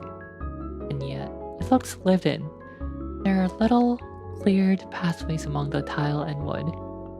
And threadbare carpet on the stairs, I think. Floor. They seem to have been half cleaned, half grown that way, half from repeated traffic and occasional nudging to the side of something in the way. The windows are clear and clean. No mold growing on them, no fly specks. There's electric lighting pouring into the hall from one room and from downstairs. I don't know how they manage that. Maybe because the house is just the right mix of real and not real. I don't think they're modern though. The green girl has rather a lot of modern things. She uses them like she's used them all her life. Some of them were used on me. Electroshock therapy isn't therapeutic. I don't think it's meant to be administered with a stun gun either. Maybe I'm just behind the times. I look down at myself and my friend. Yeah, we're behind the times. But my head is catching up. Silverman has all kind of books. I stole a few from his pile outside, but I put them back when I was done. I made sure they would be noticed though. Things like to be noticed. This is true and untrue of me at the same time. Oh look, green girl, I'm straddling the fence. I snicker to myself and then cut it off. Supposed to be sneaking. Which way then? Merge left, keep right. Yes, there's a reason for it, no, not the choices. Reason for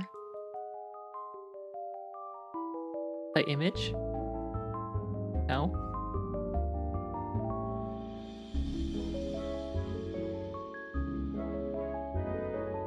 Tidy ghost or lazy maid, you decide.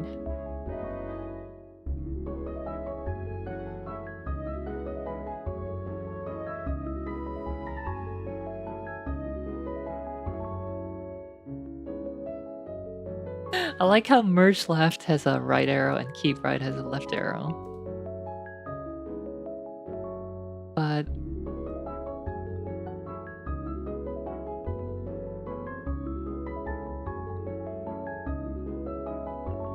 maintain current heading for 363.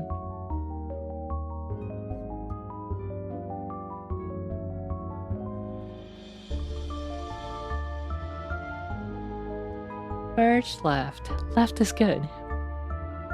There's only one lit room.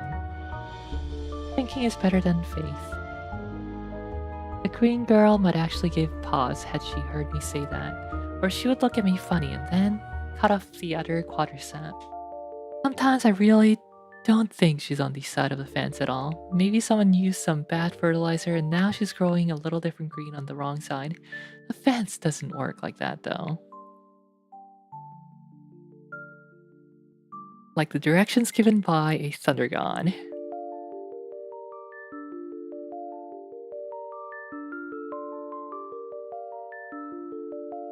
Thinking is better than faith.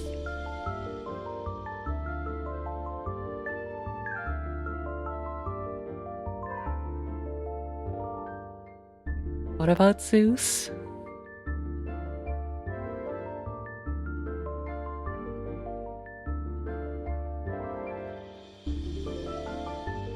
Or is this another thunder god?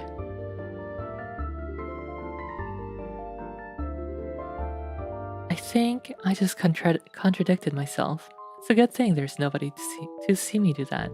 Such behavior would be scandalous. Speaking of people to see, I move in a sinister way with no evil in my motions. Tap, hop over a pile of bricks, tap tap, tap, and I keep on walking. I move carefully through the hallway. The elevation of midday sun lighting the hall, where it pours in through the broken windows and empty windows.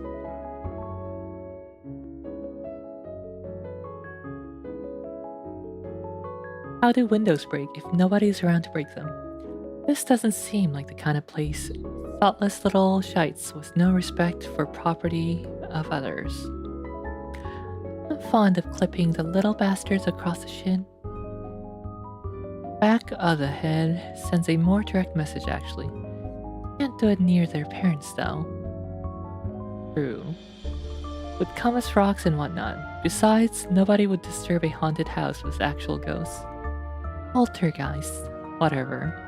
I reach the first floor, carefully reach out to try the knob. Don't pull the door now. No sense in stealing an opportunity. Unlocked. Okay, good. I slowly, carefully open it. No creaking, these ghosts have funny ideas about maintenance. I peek in first, seems unlit. I open it a bit wider, and light from the windows brightens the inside a bit. A small, amazingly clean room with what looks like a heavy-duty bird bath attached to a block, a lid, and a different higher bird bath with no water. A faucet and a mirror above it. Oh, this is a Western bathroom, isn't it? I read about it at them in Silverman's books, but I've never actually seen one with my own eyes. Traffic lights have only been in Japan. It seems more comfortable though. Now there should be there it is. A long, huge trough, and yes, there are the handles and the faucet. People seem to get killed in these a lot, but if you're already dead, I guess you don't have to worry about that sort of thing. I'll have to be careful. Leaving the bathroom, I carefully shut the door behind me and sneak down the hall to the next door. It's open and brighter light pours out of it. I step carefully closer. Click, tap. Somebody's still trying to beat me in my own game, aren't they? Chick is up then. That's no good at all. I turn facing behind in front of, but it was behind a moment ago, but not anymore, flashing a smile at the person there. How odd, are these ghosts invisible? I should be able to see them. Poltergeists that show themselves through their actions, not with human presence. But everything in Genzokyo looks human. I've always wondered why that is. I wouldn't know, maybe ask one of the... A flash of pink-blue grinning curls of madness leaps at me from above. No wonder I couldn't see her, and bears me to the ground, driving the breath out of my lungs as we land on the floor. I had an arm out in time to break my fall to keep from knocking the traffic lights askew. But I find myself frozen as I regard my assailant. A girl, shorter than me, but grinning fiercely and nothing in front of her, straddles me, holding a trumpet in one hand. It's shiny almost like a mirror like silver, but no dogs or men here. But the man did have some at his store. That's how I know what it is. Damn it, she got me. She leans forward, looming over me a little. Curly, pale blue hair, almost white, falls over her closed eyes. Takes in a deep breath and lets it out. Another, and out, almost ragged. She leans more forward, hands slamming to the floor, the trumpet's still in the air though. With a thud, and shouts at me as her eyes fly open, wide and furious. I remember everything! Her eyes take on a hollow, almost haunted. Hush. Look at her. Voice drops down in volume and takes on this feeling as well. I remember every little thing as it happened only yesterday. Her head tilts back a little, as if recalling memories. I was barely 17, and at once killed a man with a B-flat trumpet. Her head lolls to the side, gaze going within. I don't remember if it was a Getsun or a Yamaha, but I do remember that it had a heart of silver and a voice like a hungry ghost. Her expression grows agitated. I don't remember if it was a Getsun or a Yamaha, but I remember that it wasn't at all easy. She turns back towards me, looms a little closer with each of those last words. A pair of bricks rise from the rubble behind her as her voice grows more animated and dives deeper into madness.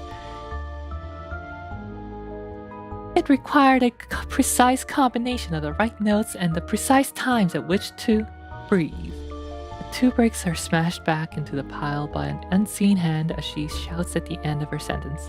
The trumpet bled for about a week after. Ow! A black-sleeved hand reaches over my head and slaps pink-blue madness upside the head, eliciting a cry of surprise and an indignant look as her lunatic tirade is interrupted.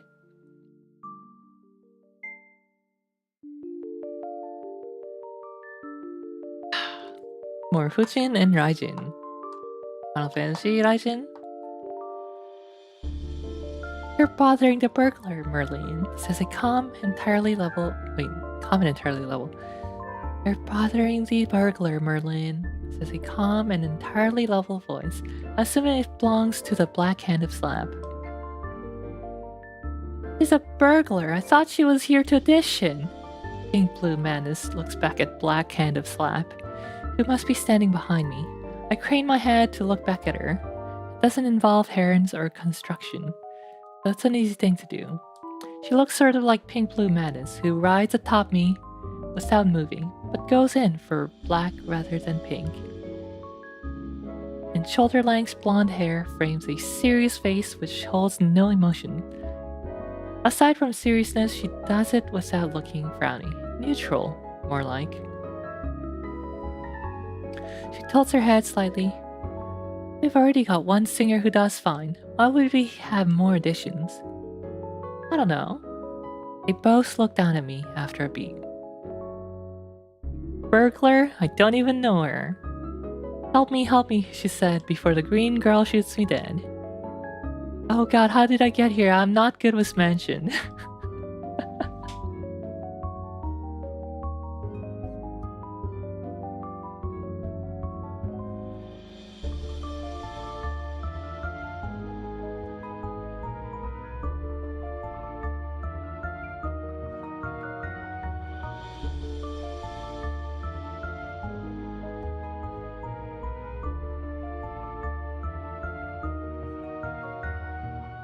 The temple.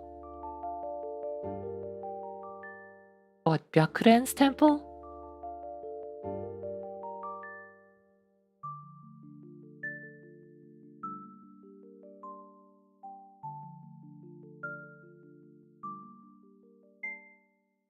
Let's use it and make a good first impression before begging for asylum. Temple's a good idea, but depending on how the games are interpreted, Sana has probably beaten Byakuren once and could potentially do so again. I'm really interested in how Sana removed Reimu as an option for escape, since it seems like the only way to end this is to find someone strong enough to beat Sana herself.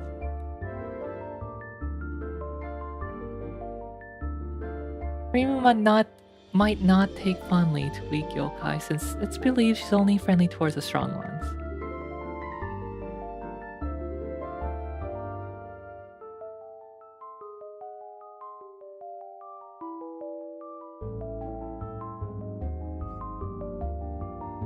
Yokai Mountain's no good.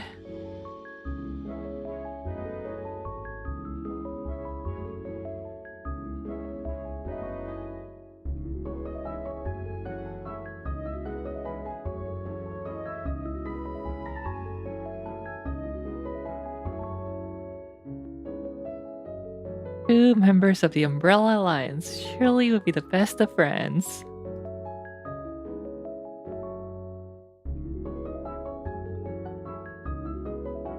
Last IQDB.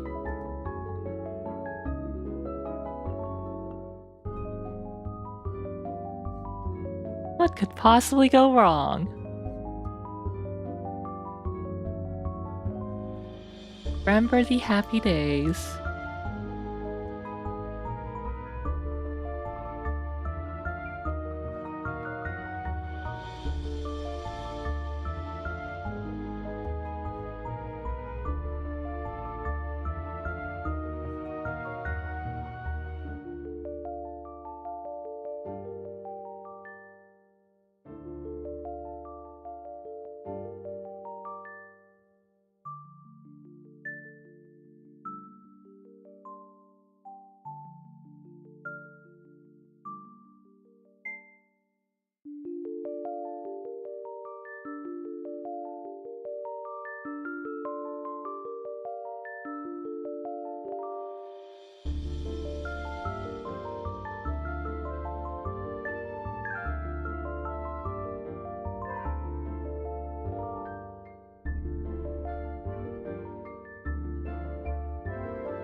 I'm a little hungry.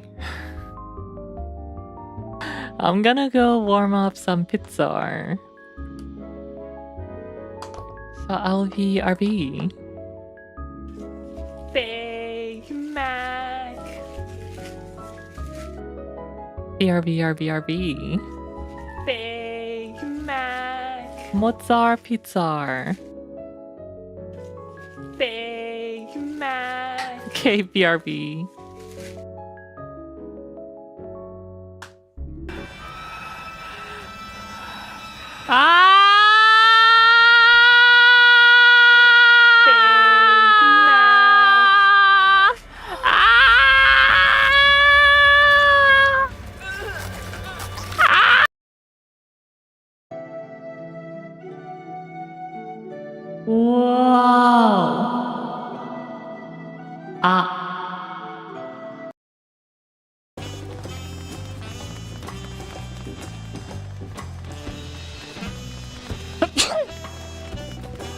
Excuse me.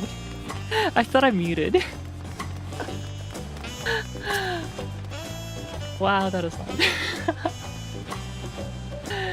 I reached for my mute button, but I guess it didn't get pressed.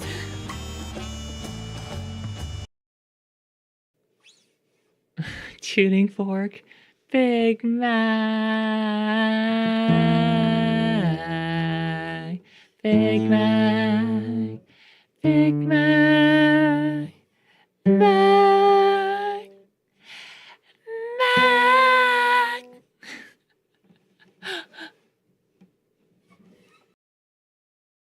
사랑받아.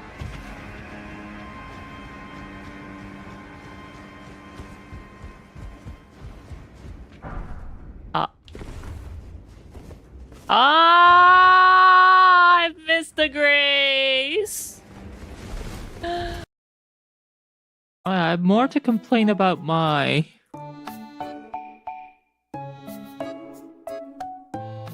scoop side up in the dishwasher and 4 open bags of bread.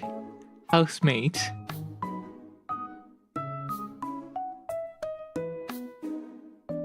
I go and open a tub of yogurt, Greek yogurt.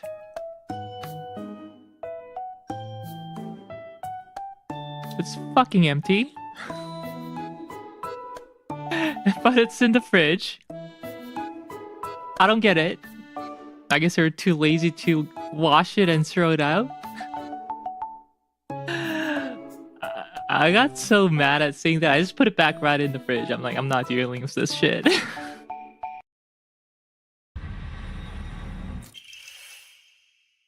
Box pressed. Eh.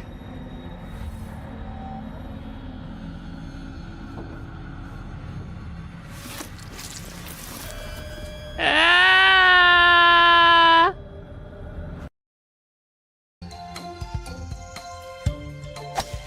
It's all Gamba. Life's Gamba.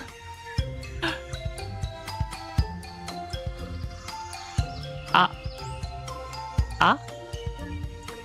Ah!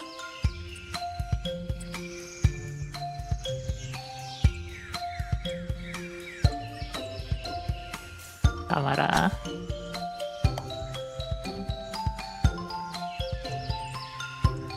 No. Not here. Not today! I will make it! Ah!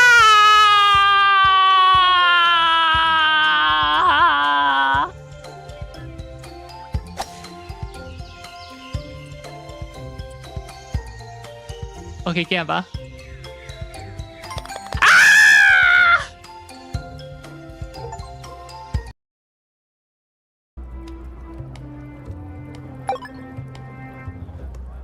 Powerful decoration. What?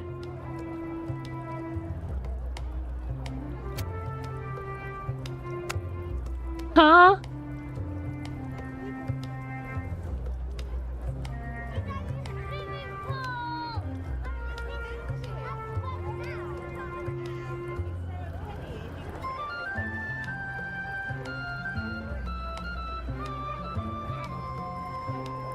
Ah, 95% success rate.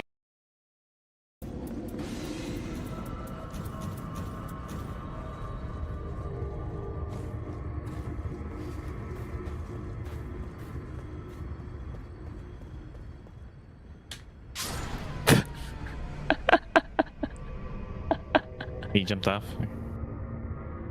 Oh, it's because you were sleeping. I saw your eyes were closed.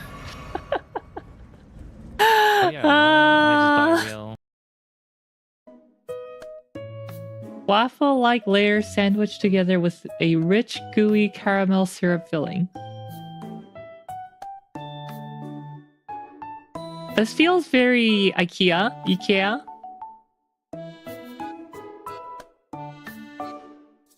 Traditionally enjoyed alongside a hot beverage.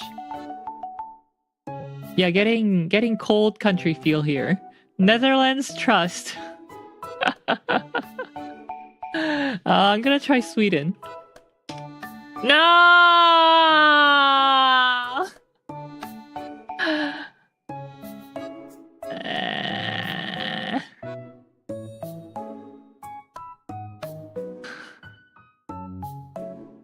Netherlands. I did not trust the blue. Stroopwafel.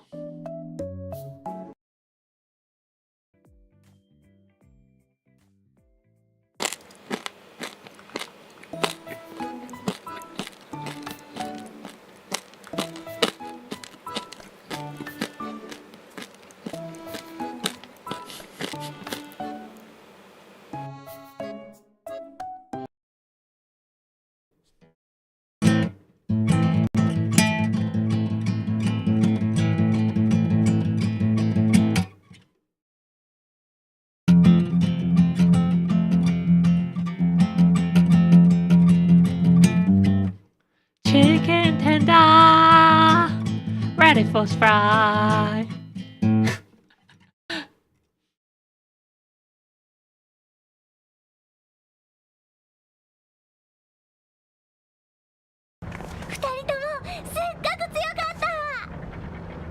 Oh, I can't wait to erase this girl. That'll make me feel real good. No Hungry. space. No space for the kids. Oh, is it playing the same clips I again? guess I have to drop the B-roll. Let's see.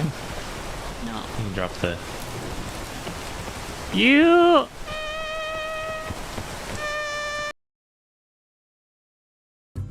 I don't know if this works or if I have to go to the 330. Got a couple new ones. Okay.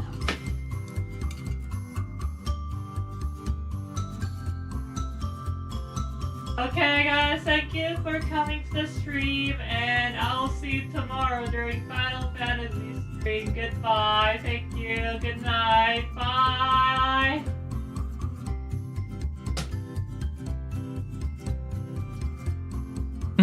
Yeah, I've been clipping a bit. Goodbye. No.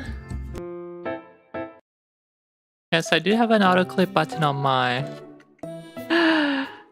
No, no. I will never take money from the big smoke or the big leaf. Nom nom nom. Ah, this one.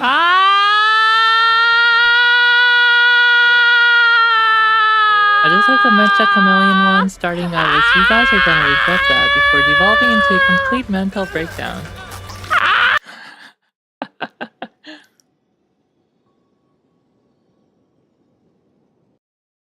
I have more to complain about my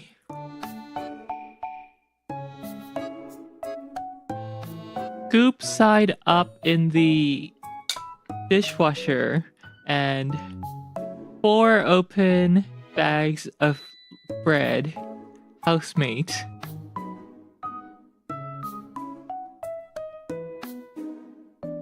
I go and open a tub of yogurt, Greek yogurt.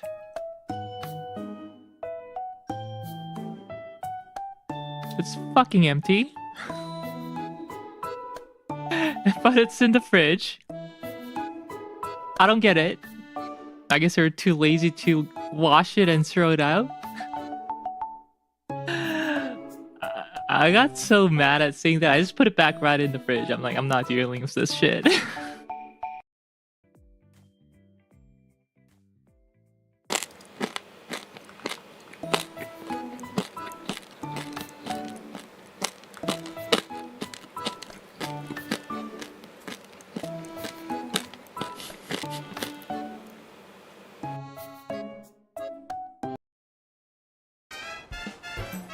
Is Rielle bad at this game? No, absolutely not. I'm having the greatest, the goodest, bestest of my time of my life. Because Dumb Puzzle is fun and entertaining.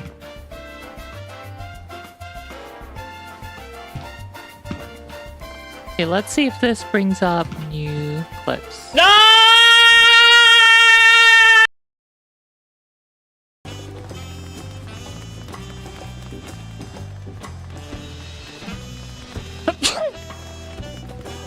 Excuse me. I thought I muted. Wow, that's a new clip. I reached for my mute button, but I guess it didn't get pressed.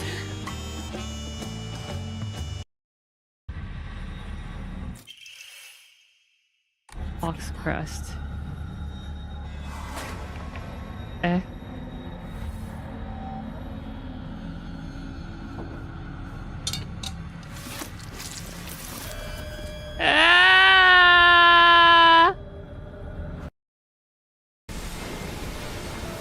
No! How long is this gonna last? 9 bell clips. Those are pretty good. Ah!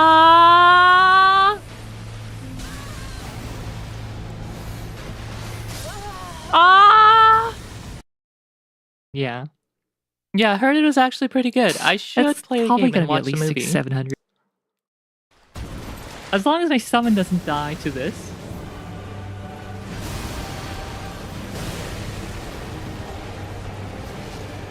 Please don't go in there, you're gonna get rotted.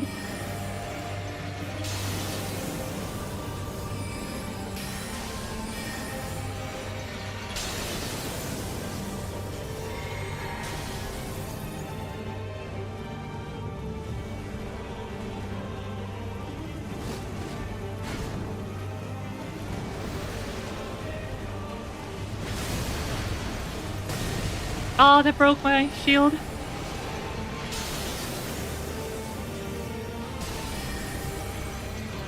Oh, is it happening? Is it happening? Is it happening? Woo! Extraordinary. I optimized hard. True. and became the true lord. Oh my god. I can't believe the key doesn't work though. 아니 키 왜 안 되는데?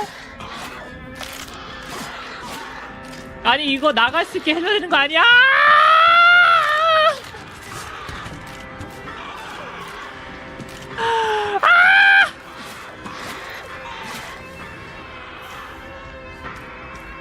아 너무 싫어 진짜. 아!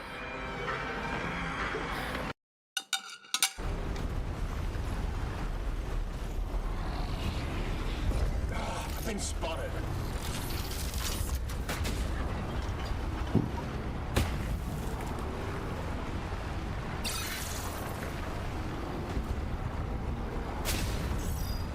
Ramming speed. Nice.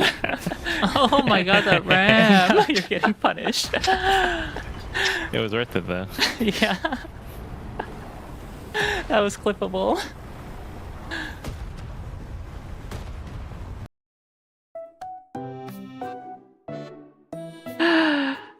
No, no, no. I will never take money from the big smoke or the big leaf. Alright, looks like new clips are in. So maybe I just have to regenerate this every time.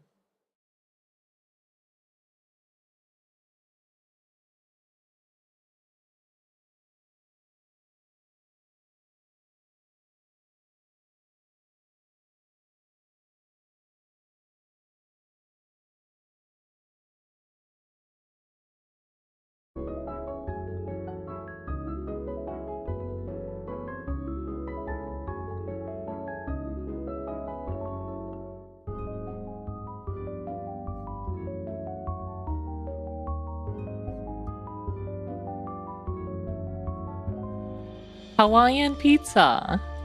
Because Mondays at Pizza Hut is a Hawaiian pizza special where I can get a large pizza for $15.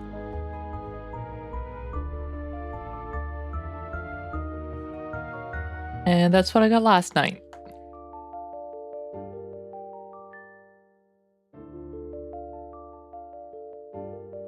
Ask me 3 meals.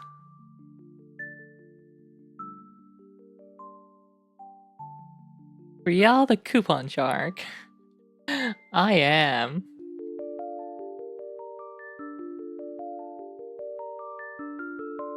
It's $22, $23-ish dollars with delivery and tip.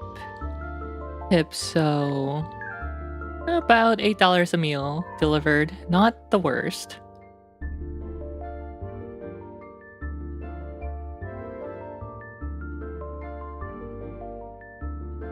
Frugal spending FTW.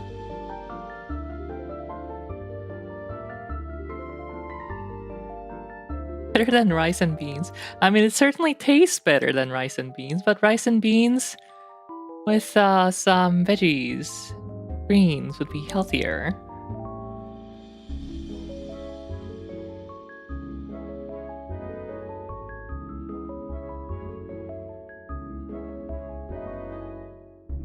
Rice and beans tonight.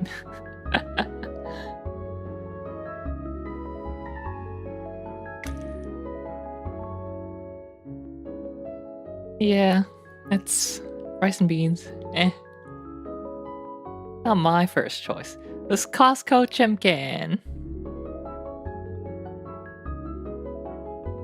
One's healthy when taste is more important. Why not healthy and tasty?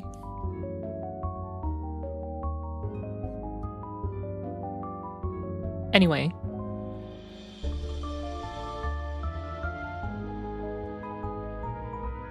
Option selected, burglar. I don't even know her. Help me, help me, help me, she said before the green girl shoots me dead.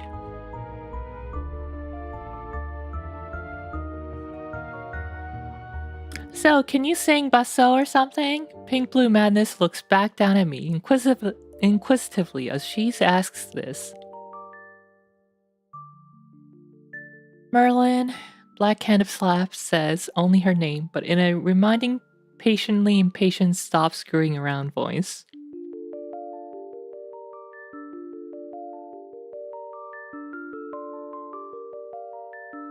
I'm living until my waifu can be made real. When was Balin again? 2036?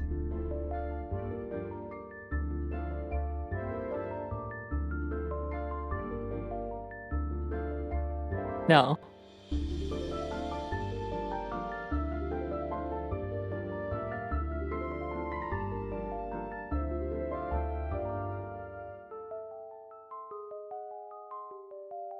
$2030.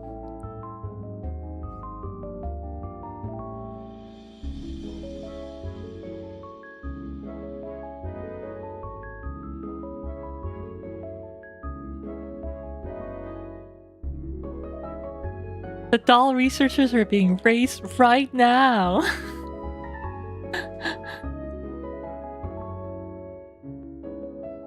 I had a burger with don't read the next part, scary. No pineapple.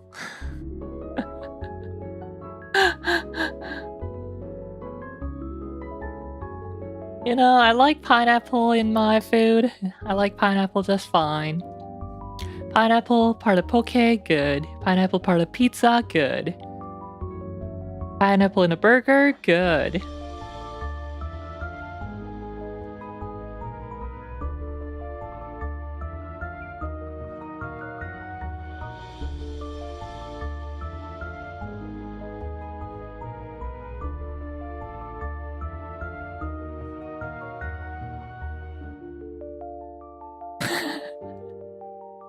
Get auto-modded. See the MMA robots fighting each other in China. Now we just gotta teach them love. Probably for potentially political. Nah.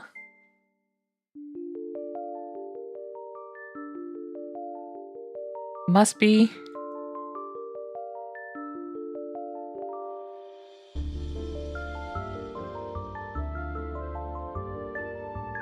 China and fighting, maybe.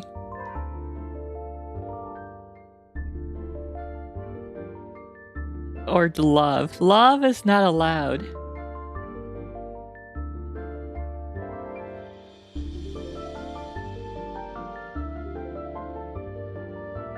Anyway.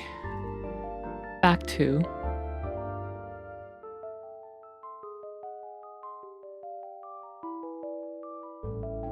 Merlin. Black Hand of Slab says only her name, but in a reminding patiently impatient stop screwing around voice. I don't think so. I'm not a good singer. This reply of mine is mostly the truth. The green girl calls me nice screams, wonderful music, but her opinion doesn't count. It doesn't spell either. It's a very useless opinion. I'm not a burglar either. Pink Blue Madness looks down at me, a little irritated now. You can't sing, you can't burgle, and you can't detect a hiding ghost. What the hell can you do? I want my money's worth, damn it. Merlin! I look back again. Black End of Slab does not look at all irritated, but her voice carries an edge of the last syllable. On the last syllable. It's an edge that makes you edge away from someone lest they be pushed to the edge and kick you over it. Edgy. What? Pink Blue Manus does sound irritated. She gypped me, Lunasa! Merlin! Over the edge and cut by the edge. Why don't you go help Lyrica with lunch? It's very much not a question. Fine. Pink Blue Manus gets up. Off of me, brushing the dust off herself, and steps over me before turning to jab a finger in my direction. You're getting off easy, you talentless. She studies me up and down and doesn't seem to know where to start. Person, you! Ah, what a lame finish. She hops and goes back down the hall the way I came. Past the balcony and then down the stairs. Her trumpet follows along, obediently behind her. Bob bob bobbing around in the air. We can get up now, said the other poltergeist. See, I knew you could do it. I mean ghost. Too late now. Damn it. Says to me. I get up, brushing myself off. My friend shakes himself off a few times as well. I guess it makes sense you're not a burglar, Black-handed Slap muses. Nobody comes here by accident, and any thief who did come here would not give this place a second glance. Her thoughtful gaze turns to me, focusing in on me, hard and sharp, and now is the time for all good men to not lie to the party. I don't have a typewriter, but I think I'm working just fine. I answered the unasked question. The wall told me to come here. The wall? The cloud is saying that isn't real. That's next to the stairs leading to Pink Heaven. She pauses a moment, making things more confusing for herself, to trying to follow thoughts in a straight line before deciding that it would make more sense to follow the path that's there, not the one that should be there. Is that normal? It's normal for her. But is it normal for me? Did I always do that? No. Then help me out when I talk to people. Too busy with you. Aww. I think you misinterpreted that. On purpose, no less. You actually sought formal entrance into the netherworld. Black-handed Slap took only a few seconds to piece it together, but she's back on the twisty track. Yup. Ah, her voice takes on a thoughtful tone again. I didn't think anyone actually bothered anymore. We certainly didn't do it. There are enough holes and weak points in it that it's basically open to anyone. I say nothing. I smile a little though. Well, if you are referred here, then must be a good reason. But it's lunchtime, so why don't you join us? Oh, certainly. Do you greet all burglars this way? We walk down the hall, and her reply comes back in that same level, calm voice. Yes, and then we poison them. I'm silent for a moment. It's a joke, Miss Burglar. Broken out of my reverie. Oh, I'm sorry, yes, I guessed as much. I was just thinking, though, that it would come across as something of a rather large shock to them. It's a splendid idea.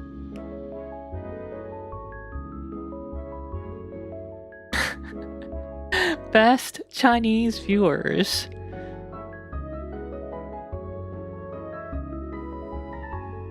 It's so good. I put those words on auto or on blocked list, and I haven't gotten a single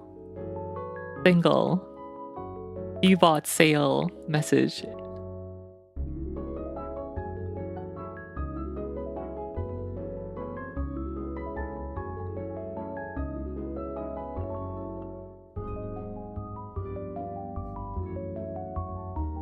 Black-handed Slap looks at me when I say this, but only lifts an eyebrow, no other change in her demeanor. We arrive at the staircase, a broad white thing. It seems it must have been quite grand back when it was grand. It looks perfect for running up and down. It is grand. Or was. It's clean but cracked, weathered, and old. A worn red carpet still goes down the middle of it. It's bare in places and faded, but it's still whole. They know how to die in style, it seems. We reach the bottom and turn left away from a large, wide main hall, lined in dirty, rubble-covered white marble. It's not lit by electric lights at all. The sun peeks through down here, too, most prominently from a large skylight. And then the skylight shines its beams through a large glass window, designed to let in sunlight.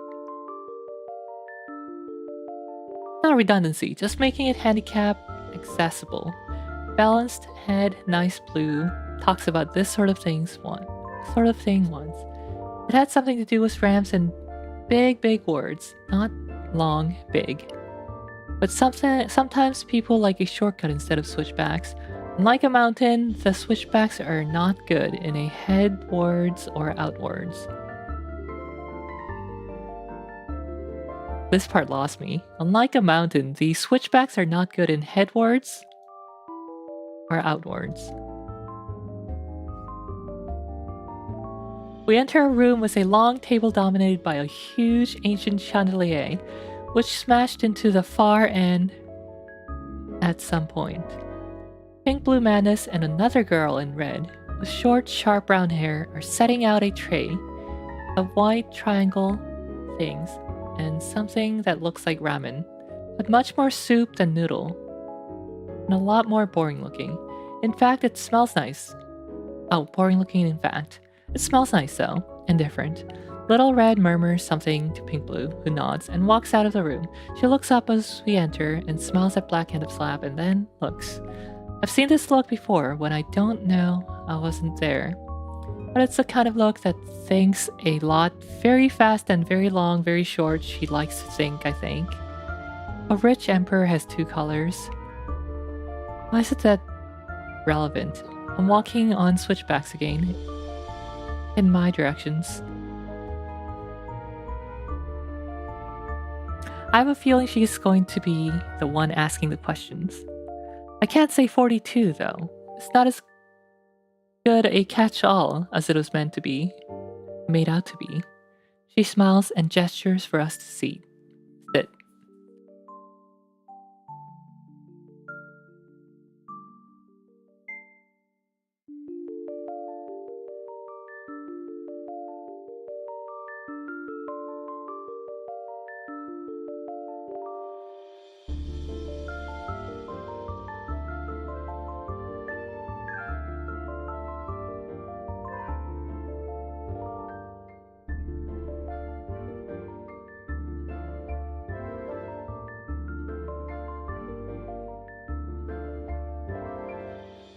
Pink Blue Madness returns, and we take our seats at the table. Dust covers most of it, except for the first 12 feet from this end.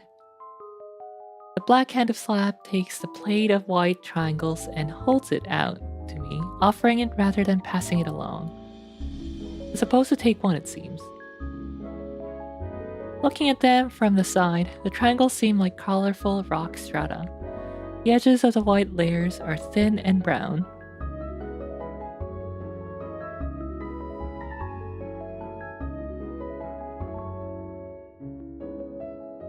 What is this, cake?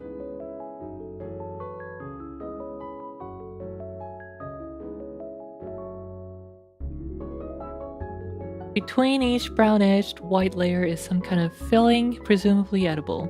Some are smooth white chunks in a gold mush. Some have what looks like more classy fibrous cabbage alongside something dark that seems like thin meat. Some have what looks like some kind of slightly pale brown pink fishy smelling stuff that's been chopped and shredded a few times. Hesitating for a few moments, I tentatively take one with the maybe meat and not cabbage and set it in front of me on my plate. Yeah, the 09 4chan adjacent.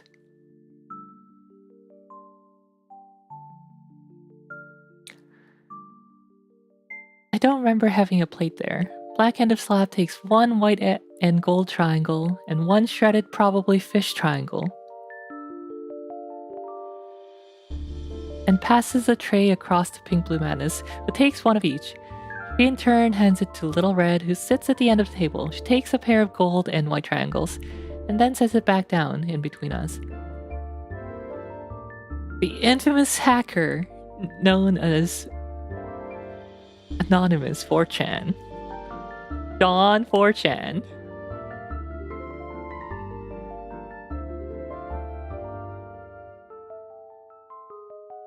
What is this food?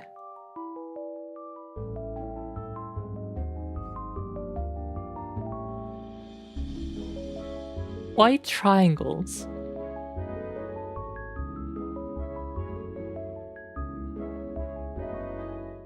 Colorful rock strata. So this one's presumably just a cake. The edges of the white layers are thin and brown. Between each brown-edged white layer is some kind of filling, presumably edible.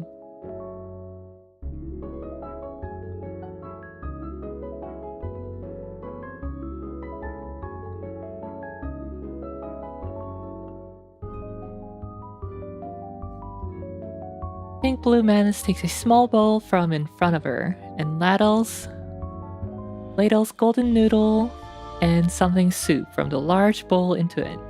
Little wisps of steam and pleasant smell rises from the large bowl as she takes each girl's bowl in turn and repeats the process. While she does so, Little Red speaks to me for the first time. Welcome to Prism River Manor, miss. Marlin tells me you wanted our autographs.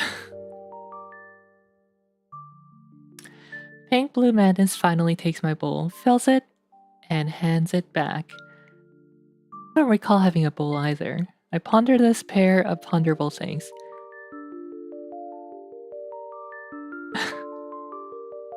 I don't think I do. Are they valuable? Little Red smirks. Black-handed Slap picks up one of her triangles and bites into it, chewing thoughtfully. Not exactly. Most of the die-hard fans who really want one already have them. However, this raises the question, why are you here? There's a light click and clink clink sound that travels around the table and a flash of something metal. I look around and then down and then notice a spoon in the bowl, still wobbling slightly after having been neatly placed into it.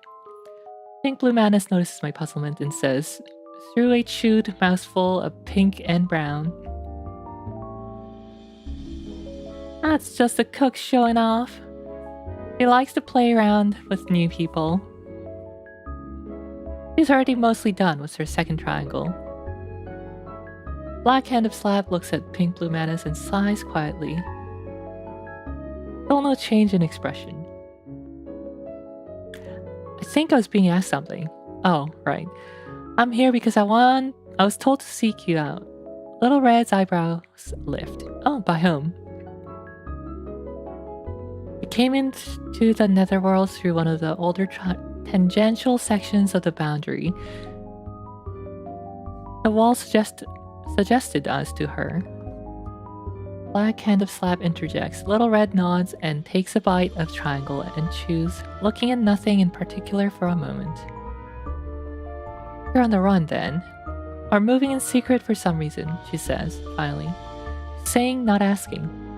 You want shelter. Or some kind of business with us. Well, that's saved some time. She's good. I'm being hunted, I say. He searches for me every night, no matter how far I run, it seems. I can't hide forever. She finds me sooner or later, and then it's back we go to the land of horrors in an under home and hearth. The table has gone mostly quiet while I pause and try to remember without remembering too hard because even a memory hurts. Especially with as many as I have. Too many. Too many. Over the last 6 months, I have not stayed alive for longer than 11 days in a row. Ah, that got their attention. Little Red is eating her soup, but almost mechanically, and her gaze is focused on me. Black-handed Slap is absolutely still. Pink Blue Madness is frozen, almost about to eat the last bite of her last triangle. You would think dead people wouldn't be so shocked by death, but here they are, doing it. Or maybe it's sympathy, or empathy. I get the two confused sometimes, I do too. This being the first time, but it's still some time, one time. Little Red speaks, carefully.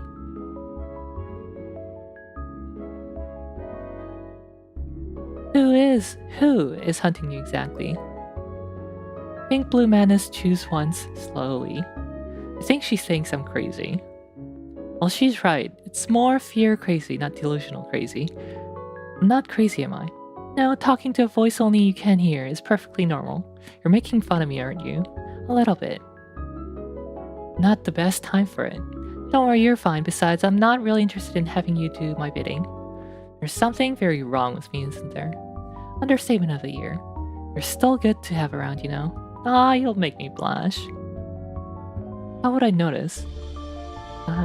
Cold. Back to the matter at hand. The triangle, which is rather soft and fluffy, the colorful parts inside smell good. Back to the subject on the table at the moment.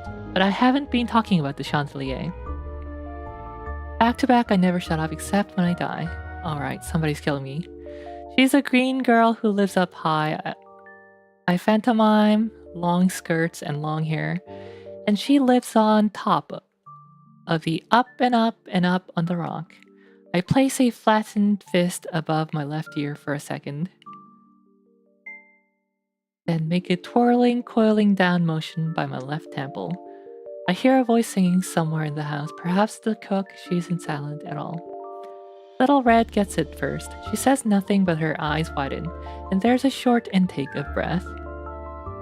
She slowly puts down her spoon and leans back in her chair. Pink Blue Madness is next, oddly, and lets out a slow, dragged out "Ah." The black-handed Slav is right behind her and looks back and forth between them, frowns, and then says softly, "Oh." Little Red looks up at me finally. "Did you kill someone?" "Not in the last 17 years," I reply. "It's the truth. The number will have to be reset if I ever find my way back to the Red House with some time to kill." "How long did you spend coming up with that one?" "Only a few days, but I don't think I should mention this." She looks back at me for a moment longer, then back at the other two. Some kind of unspoken question goes between them. Little Red looks back at me. She doesn't look crafty or sly now, just serious and worried. "Well, we'll let you stay overnight for at least tonight, but you and I need to talk to someone more later.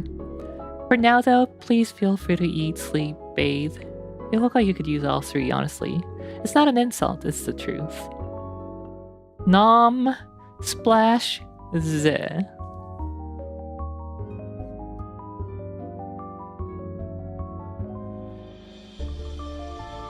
Oh wait, it's pizza? Which part of this is pizza?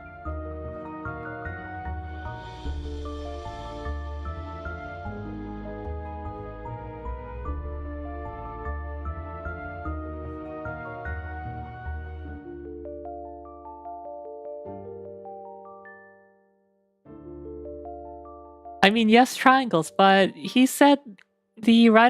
author said, looking at them from the side, the triangles seem like colorful rock strata. The edges of the white layers are thin and brown. Oh! Between each brown-edged white layer is some kind of filling, presumably edible. Some are smooth white chunks in a gold mush. Some have what looks like more glassy fibrous cabbage alongside something dark that seems like thin meats. Oh! Some have what looks like some kind of slightly pale brown, pink, fishy smelling stuff that's been chopped and shredded a few times. What, anchovies?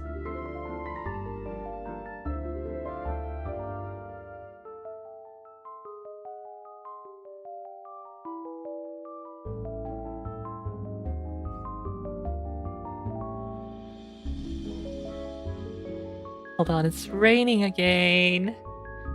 Close the window.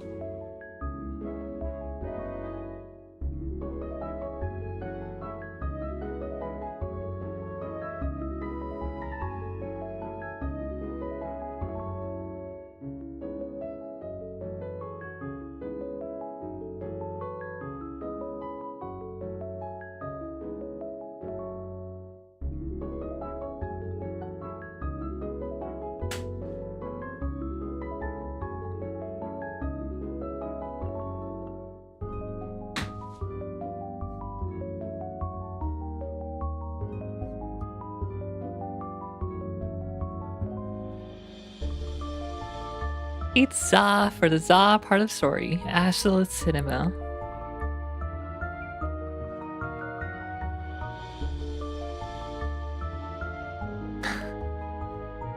Ben, help me out when I talk to people. Too busy with you. Aw, I think you misinterpreted that. Not the best time for it. Don't worry, you're fine. Besides, I'm not really interested in having you do my bidding. If I ever have a psychotic break, I hope the voices in my head are this awesome.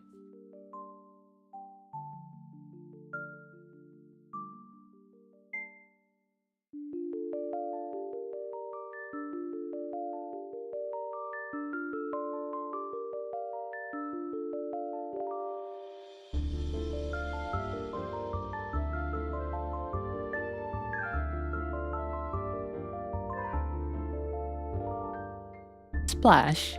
A bath sounds nice, a bath. The syllables flow nicely. And the idea of bathing appeals to me as well. I haven't taken one since my days of stealing household fixtures. It was a lot of work, but the reactions were priceless. And I think the last time I bathed was a few days ago before the green girl caught up with me last. The pond was clean and clear, but colder than Blue Fairy's Tamaku or Fork-Pin Mother's breath. Old things. Fork-Pin Mother. Related to cold. Who that?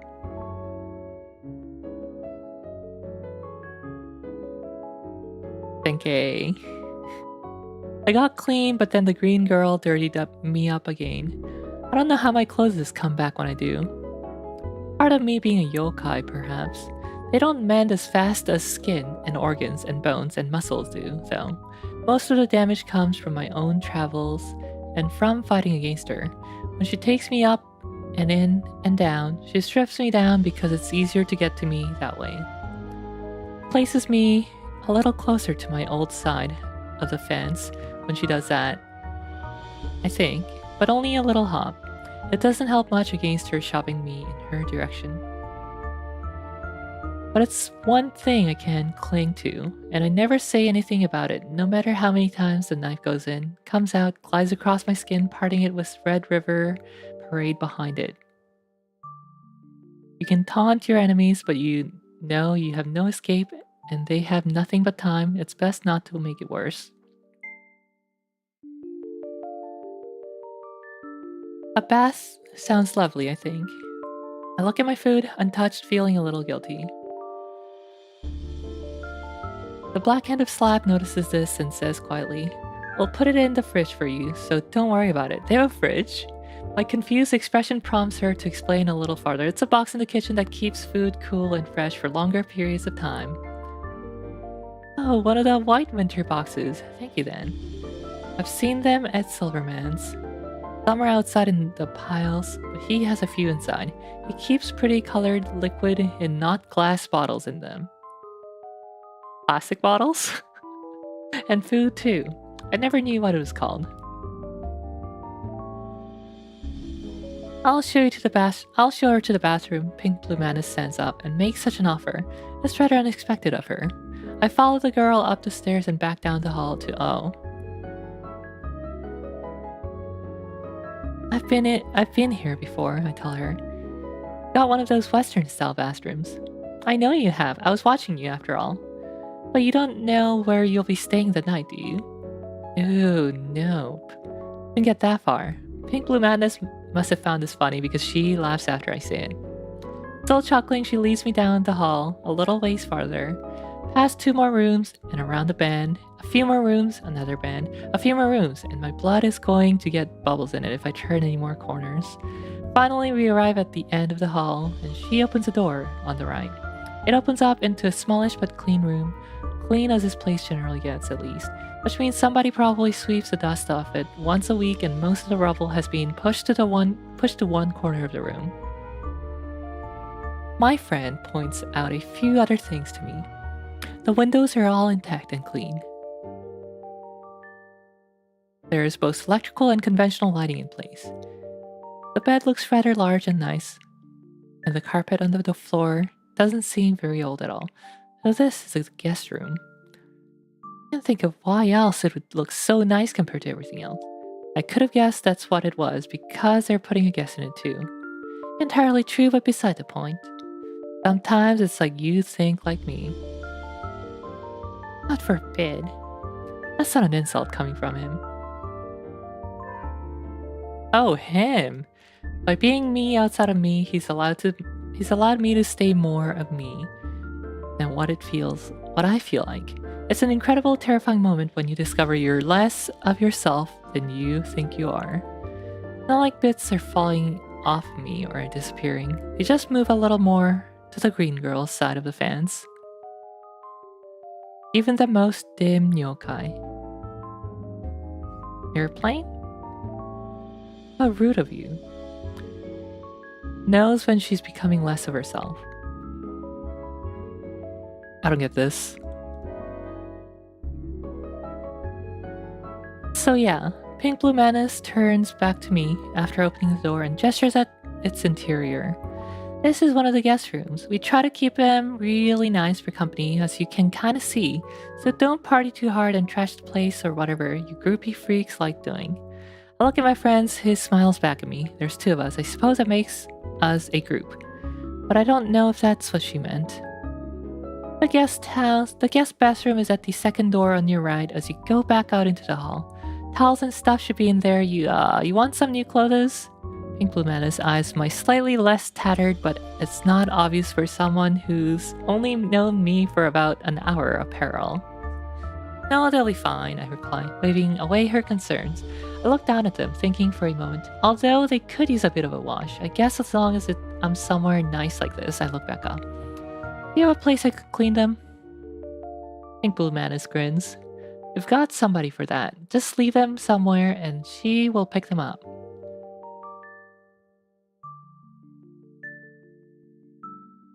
I nod and we go back into the hall. Into the bathroom, I step in. And Pink Blue Manus reaches in behind me. Calm down, no need to be aware of dog. Flips a little something on a plate by the wall. Light switch is right. The illumination reveals a bathroom a little larger than the first one I saw. I was going to ask why we didn't go there. But the bathroom in training must have just been a normal one. This one is all nice and big and posh for guests, or at least, as posh as things in this house can get. The tile, the bird bath things, and the big tub was 2 faucets, one high and one low. One of the bird baths is off to the left, and the other must be around the corner inside. There's a big white dresser sort of thing too. You know how everything works, so if you don't need anything anymore, I'll be back downstairs. She goes to leave before I stop her. I bow once deeply. Thank you very much, Miss Manus. You really don't know how much this means to me. I'm eternally grateful for the aid and shelter you and the other girls are providing me. If there's anything I can do for you, I'll try my best to do it. She seems rather taken aback for a moment, then embarrassed and confused. I can't see her being in mid-bow, but my friend tells me this. Oh, but we are not thank you? But Miss Manus? Is this because of earlier? I only do that when we go out and perform and, just enjoy the damn bath, okay? The pastel girl hustles out of the room. Closing the door behind her, I giggle, and then begin to undress. I look around as I disrobe. I was right. Around the corner from the door, out of sight, is the toilet, I think it's called. There's a handle and everything. My friend has a seat on the middle level of the tabletops. Watches me undress. Nothing scandalous about it. It's like worrying if the person in the mirror, who looks like you, might be thinking dirty thoughts about you. Although if you're feeling frisky, they might be. I haven't felt frisky in a while. That thing about living on the edge of uncertainty of whether or not you'll die tomorrow being a powerful source of arousal, having been living that edge for around half a year straight, I can say with certainty that it's mostly BS. Mostly. You're blushing now, aren't you? Good luck finding it out. I stick my tongue out at him and then pull off my shirt the rest of the way. I set it and the rest of my clothing down on the upper level of the dresser between the other bird bathtub and approach the ladder. Now, from what I remember, there are supposed to be 2 knobs on the other side of the faucet, but there's only 1 here. No, wait, there's a second, but that's tiny. There's no drain plug to pull out, and a handle sort of thing underneath the faucet. And how does this work? Perhaps it's a psychic bathtub, or maybe a company noodle sits behind the wall and takes care of everything. It's the least it could do after watching me undress.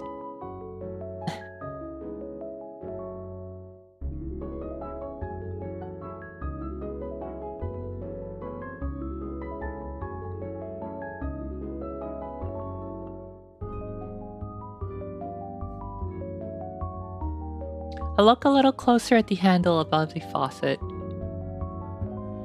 There's what looks like a sideways "e" on one side and a backwards "z" on the other. I have no idea what they mean. Perhaps this is some sort of artistic bath fixture. I look around at the rest of the bathroom. No, I don't think these people get too into fancy pointless things. Turn back to the handle. Oh wait, there's a traffic light too, but I think it means hotness, I think I do. I turn it towards the red stripe and the funny sideways "eh" and nothing. I wiggle it back and forth and oh, it's like that. You have to pull it, it seems. I do so and a lot of water comes pouring out of the faucet. I clap my hand a little, having bested this tricky gaijin contraption. After a minute or so, I begin to think I celebrated too early. The water is only pooling a little, and then it's going right down the drain in short order. Time to poke something else in. This handle thing seems pointed down. Perhaps that tells the water which way to go. I don't see a drain plug, and I don't think one would work anyway, since this drain has metal holes over it. Or the holes are made of air, and the circle is made of metal. Don't get me started on the butterfly dreams. I reach out and poke the handle, it gives a little. Oh, I don't want the water going down, then up, poke. Ha! The guttural gurgling stops immediately, and the water stops going down. After a bit, the water level begins to rise. Satisfied, I stand up and look around the room, which is beginning to fog out. Now, when I was reading, I assumed they mostly just gloss over the wash before you bathe step. But I don't see any such area. Shrugging a little, I accept the oversight in foreign design. It's a lot more than I've had recently, so I can't complain. A few minutes later, the tub is filled about right, and I push the handle back in, shutting off the water. And I gingerly climb into the tub, letting out a happy sigh as I submerge myself into the hot water. I drift for a little while, away, still here, not going very far, but away enough to not care for a little while. The fog hangs on the ceiling. I relax. I haven't been able to do this in so long. It feels good. Very good. The door opens. Hot water without, ice water within. The door opens. Bathroom door opens. While we're taking a bath.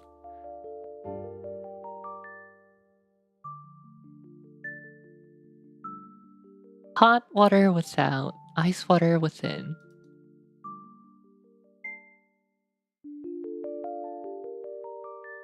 Its vision is based on movement. It can't see us if we stay still. Have you ever simply tried talking to them? Hail the incoming vessel and just give us a visual ensign. Be cool, honey bunny, just be cool. I'm not crazy, I'm too rich to be crazy, I'm eccentric. All work and no play makes Kogasa a dull yokai. All work and no play makes a Kogasa a dull yokai. All work and no play makes Kogasa a dull yokai.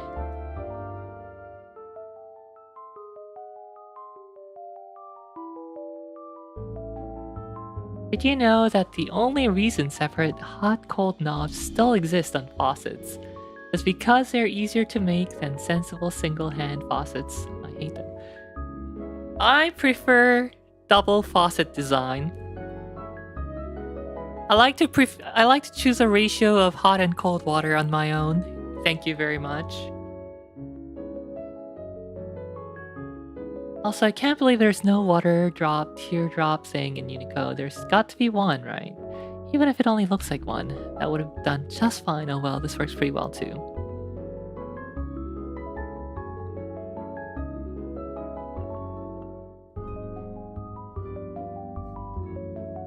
Figuring out who's in the bathroom, umbrella crazy moe. I don't know if I said this before, but the notion of Sane charging into the temple to go after Kogasa would be bad PR for a shrine. Since humans also go to that temple, and if they see a crazed shrine maiden out of outer yokai blood in a safe haven for them, they'll think less of her. Airplane? How rude of you. I don't get this one. I don't get that one either.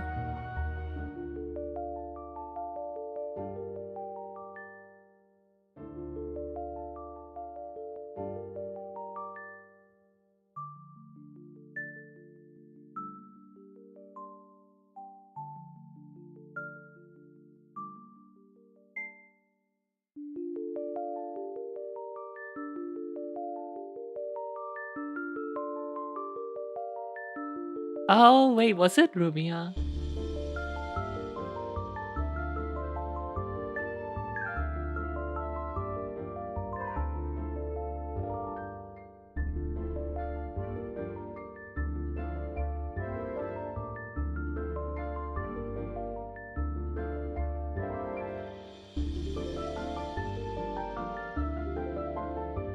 By being me outside of me, he's allowed to stay more of me than what I feel like. It's an incredibly terrifying moment when you discover you are less of yourself than you think you are. It's not like bits are falling off of me or disappearing, they just move a little more to the green girl's side of the fence, becoming more human. Even the most dim yokai, airplane, how rude of you, knows when she's becoming less of herself.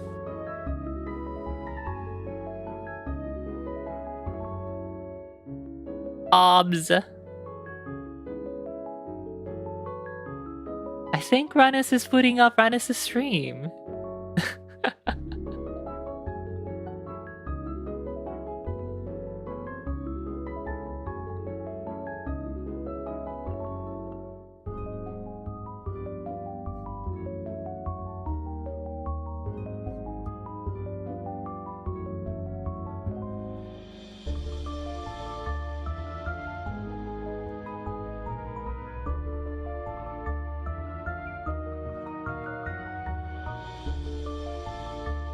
I may have seen nothing, but it is preserved in 1440p on YouTube forever.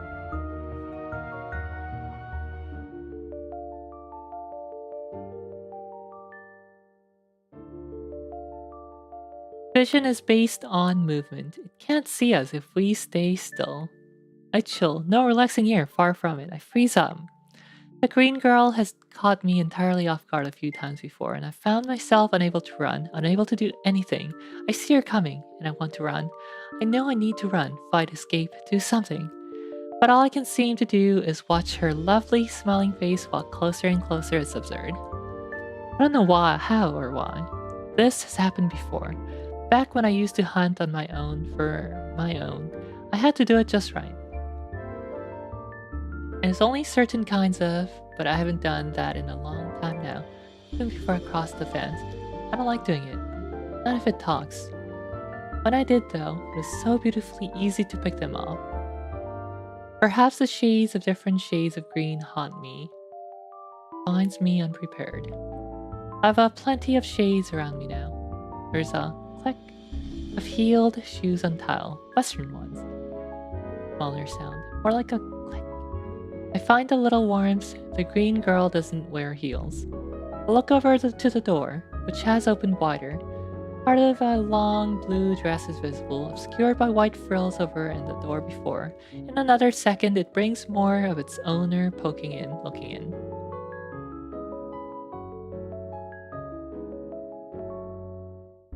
You can't make raisins like that. You have to dry them, you know. You get wrinkled, but it ends in nothing but tears and another body to get rid of. The voice would be nice if it didn't sound like a person that's thinking about being impatient. The tap tap tap and the darting eyes heat the voice. Even if they're happy to wait, it's a different sort of broken, but maybe more like a crack in the glass. The head that holds the mouth that uses the lips is covered in gold and large white hat. Maybe it's pink. It's the color of gold, old, faded cherry blossoms. White or pink, yeah. I think so, I think. She looks around, bird-like, twitch, dart, peek, click, click, and in she comes, definitely not the green girl. Besides, I think. I then notice the rest of her clothes, a different sort of warmth suffuses me. Flash of wanting to kill someone with every fiber of your being. Not silver, but a golden dog, gold and white. Her clothing is older, it looks crisp and clean, but older in style. And because I think I exist.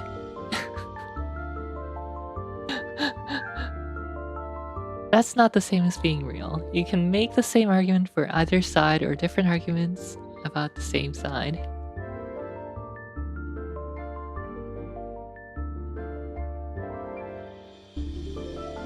And that's why I think, how I can tell, which is quite unreal. The warmth of anticipation of blood fades replaced by worms returning to me and me and me, and the very me. She steps over to the clothes on the split tabletops, picks him up, moves him back, and hops up onto the smooth white surface. White, and yet no blend, will it? It doesn't. Too much blue and gold and maybe pink. She crosses one long stocking-clad leg over the other, and white sheer fabric sounds like a soft, smooth noise. They touch and lean back on arms propping her up. More long white over her arms, but no rub, and they don't make a sound. Her head turns a little towards me, and her eyes turn the rest of the way. I don't know what to say or do, so I don't.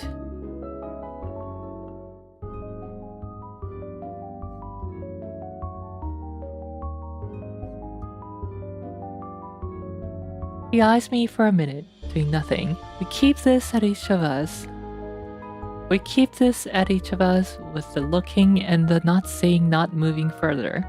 And then, without a change in posture, she whips out one long white gloved arm and smashes it with the back of a clenched hand. And it shatters, and there's a crash and a clatter, and now she looks at me. Wide and alive, and the two together make wild. Hold on, what did she do? She whips out one long white gloved arm.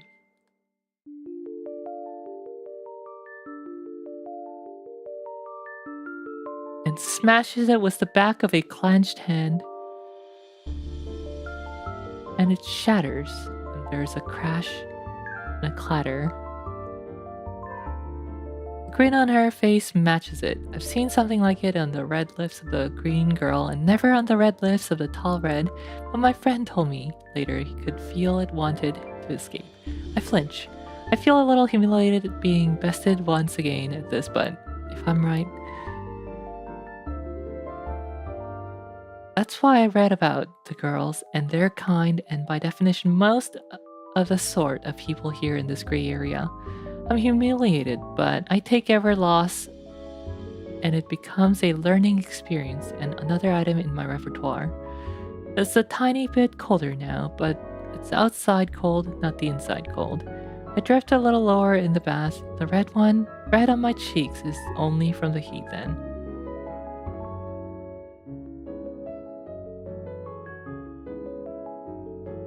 Huh? Ah. Wide opening giggles a strange disjointed laugh that doesn't jar the ears, but makes you nervous. You are alive! Extra good is being had today by all the people worth enough of a damn to pay the shipping costs. So it's good. See, I thought maybe you were just one of them. Thing that looks like people, and you know what? What's it? Saying. You use it when hunting sorta looks like. No, wait. No, I'm thinking of the sex ones. What? Don't interrupt. I haven't said anything. Anyway, but you isn't that, so you're alive. How's it feel to be outnumbered 4-1? Come on, spell it out, lady. There you go. Surrounded on all sides by the spirits of the tormented and the damned. Do tell. She leans over slowly as she drags that word out and looks at me, still grinning a smile. But I think now it's a little different from the green girl smile. I'm not particularly worried, I say, honestly. The dead girl don't frighten me as nearly as much as the living. You're not? How brave of you, dear. Perhaps your courage is due largely in part to your yokai nature. One fantastic creature sees nothing fantastic in its reflection now. Her tone changes, her posture shifts a lot. She seems more thoughtful, more refined in her movements and speech. I'm beginning to wonder if this is some kind of bad acting, or more likely, if this person is in fact entirely all there. Not going to say a single thing. Damn right you aren't. It makes a little sense. I reply carefully. Does it? She replies airily. How fortunate! I only now came up with the idea. She gives a polite laugh before continuing. Anyhow, my dear, I have come to collect your clothing that you wear, not to be mistaken with the kind you don't wear. and the kind that isn't there. She laughs again, covering her mouth a little, then bows. I assume that this is it right here. I shall take it down and begin washing it immediately. I'll bring you a set of temporary clothes to wear in the meantime. Is there anything else I may do for you in the meantime? Name, rank, and current posting. Location of critical supply depots. Status of the HQ. What is your major malfunction, soldier?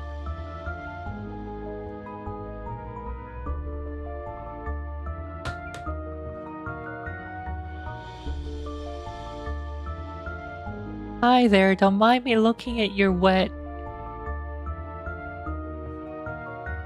Picture file name should have ended in wetnakedbody.jpg. It's the truly important details like this that I feel my readers need to know.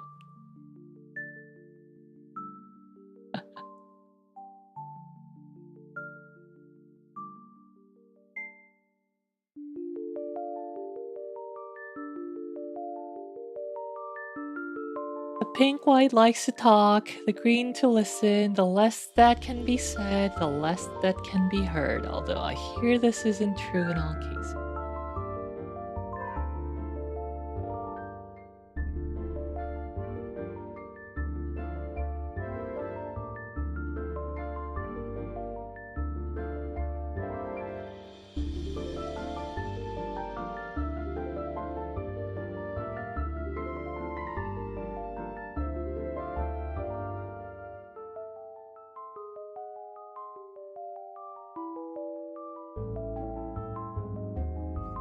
Okay, we're about halfway through the first thread. I don't think I'll be getting through the entire thread. That'll take me another, like, 3 hours. Yeah. This is fun, though. I might reread this after, off-stream. The only reason why I wouldn't read it on stream is that my voice would not last. The 6 hours of constant blabbering. 14 is hard enough with the VAs helping me from time to time and just doing combat content. This is just constant talking.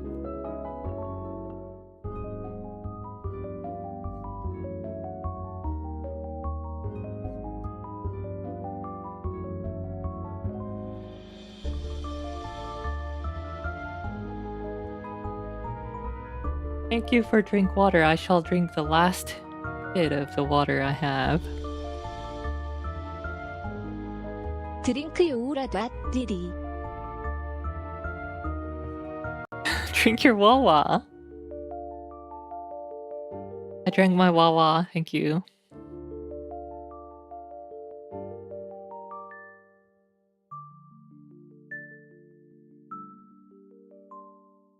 Yes, actually, I answer looking back up at her. I've got a few questions. Of course you do, dear. Let us start with the 5 W's. I can answer the first 4, but only you can answer the last. Since I do not know much about you other than that you're a guest here, you're in the bathroom, and of course that I'm to go and fetch your clothing and then wash it. There's a long pause before I reply. What's W? One opening looks at me with pity. Poor child, are you unlettered? Wait, could it be that you only know Japanese then? I can read it and speak it in a bit of Chinese, but nothing Western. Ah, I see. The 5 W's are the series of questions children are taught to ask oneself in a number of situations. In English, all of them begin with the same letter. Who, what, where, when, and why. I'm correct in assuming you wish to know the first 4 of these. I nod. She begins ticking off each one on her fingers. She goes backwards, fingers closed, and then opening. I don't think I can be very surprised by weird things she does anymore. First, I'm Kana. I do laundry and do cooking for the Prison River sisters. Occasionally I do cleaning too.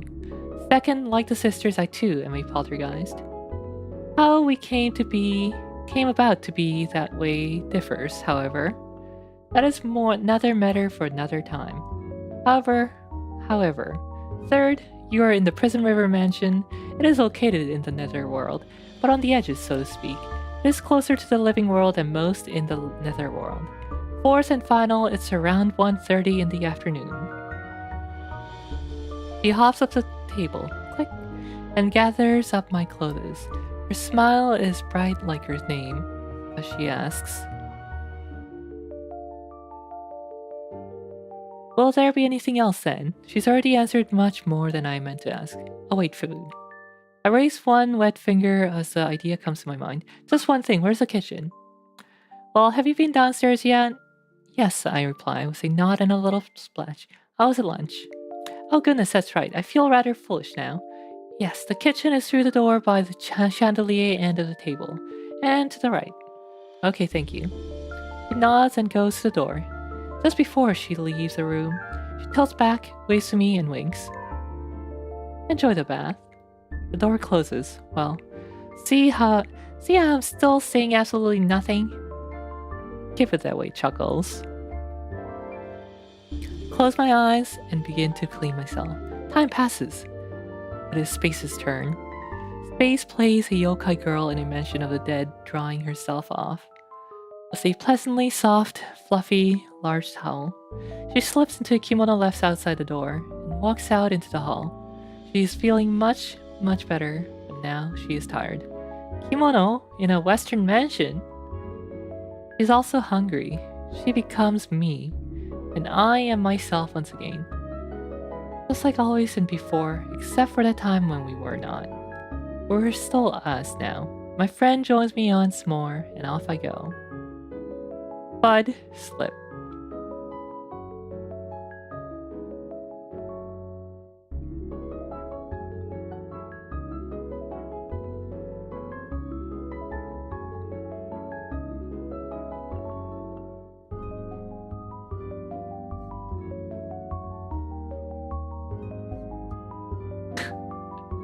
Fun, and then slip.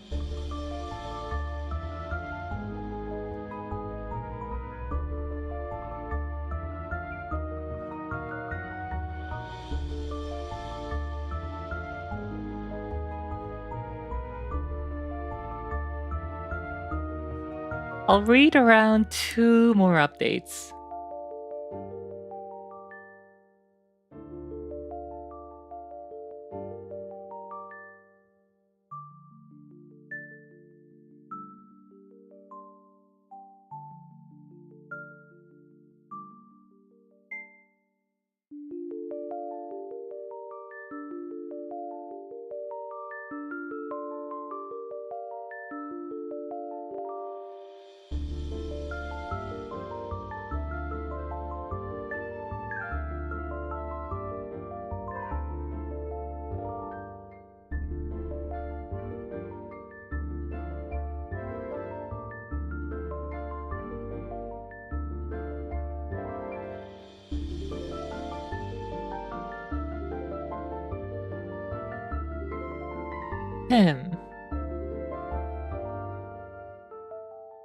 Down the hall, down more halls, down the halls, down the malls, trip over a pile of bricks, stumble, upright, balance again. Even if it's not a ghost, the things of ghosts still can catch you off guard. Reading about them helps, but meeting them firsthand is educational. Balanced head, nice blue would approve. Okay, maybe not, but on philosophical grounds, she might. Do Hakutaku philosophize in their sleep? I don't think they do. But there are weirder creatures than that. I'm still not sure how a horse gets into a tree, or why something would clean bathrooms with its tongue, or why a chicken would breathe fire. I pause for a moment of self-reflection, standing on one leg. My friend smiles up at me. He saw this coming, I think. I guess I'm definitely not one to talk about weirdness. No, you're not. Okay, at least I make a bit of sense. Oh, the irony. Damn it, I walked right into that one. Hello, stairs. They don't answer back. Next time I'll try saying it out loud. I skip down the stairs feeling more alive than when I first came down them. 1, 2, 1, 2, 1, 2. Third from the bottom. Hop, clack, land. Go forward, move ahead, and I keep on walking. I turn and walk back along the side of the stairs, over the doorway into the dining room. Nobody's here now. I wonder where they went. I nudged the chairs. Pink Blue Madness and Little Red were sitting in back into place. The other sister's chair already away. She did mine too, so that chair tilted up to balance on one leg and turning in slow, lazy circles must be wide openings. Wait, what? So that chair tilted up to balance on one leg and turning in slow, lazy circles must be wide openings. As she eats to them, that is, I'm not sure. She wasn't at lunch, so who knows. I'll wave hello to the chair in case it's thus had its 100th birthday and is trying out animate motion for the first time. Everyone likes to feel appreciated. I have no mixed feelings about that, but I love it and I hate it at the same time. Just that extremism is bad. I pass the chair and then the chandelier, which also gets a friendly pat and smile, and pass through the entryway at the end. Left. I come into a large room, very clean and more intact than anything else I've seen in this house so far. It's very quite kitchen. Focus. I look for something like Silverman's white winter box. There are two things like it though, both much larger. I check it up first, shut it. It appears I need to rethink the terminology because this one is far more of a winter box than a winter box. If I'd looked past all the things stored in it, I wouldn't be surprised to find Forkpin Mother. Oh, that's Letty! Forkpin Mother. Or the blue fairy dozing away. So cold and everything was so hard in there. I opened the other one and I'm greeted with something much like what I'd expected. It's not half as cold, so I guess that makes it an autumn box. It's full of containers and bottles and packages and food covered in that oil ceramic stuff. Plastic. But this plastic is thinner than paper and invisible. I'd love to get hold of some of this. Oh, what's this? Some of the clingy plastic, not paper, covers 4 of those triangles on a plate and a bowl of that soup from earlier. Above them both is a note with a spoon atop it which reads,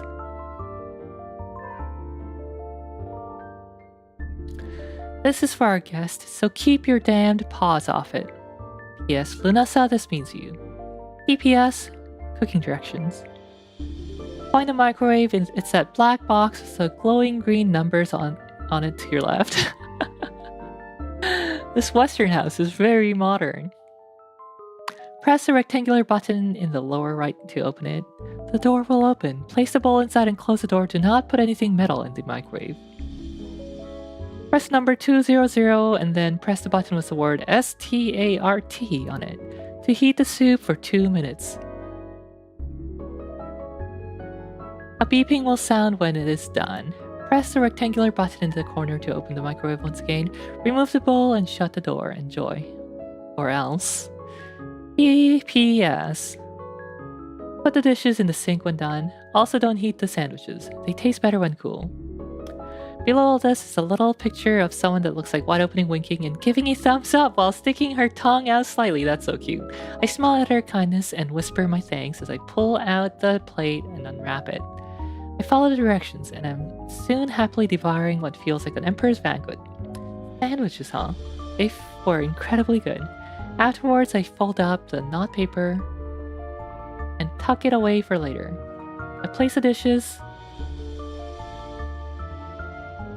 Oh my goodness, it wasn't pizza, guys. It wasn't pizza.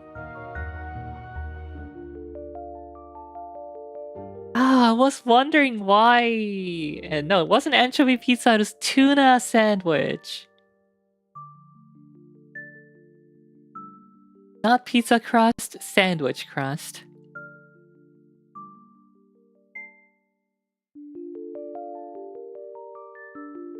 Afterwards, I fold up the knot paper and tuck it away for later. I place the dishes in the sink and wipe the crumbs off the counter in there where I ate. I look at the clock in the kitchen just before I leave, which tells me it's almost 3 p.m. So early, yet so tired. Yeah, the layers are making more sense now. thought the layers were referring to like maybe... At first I thought it was a cake. And then I thought the layers, when I thought it was pizza, maybe the mozzarella, the sauce, the bread, but no.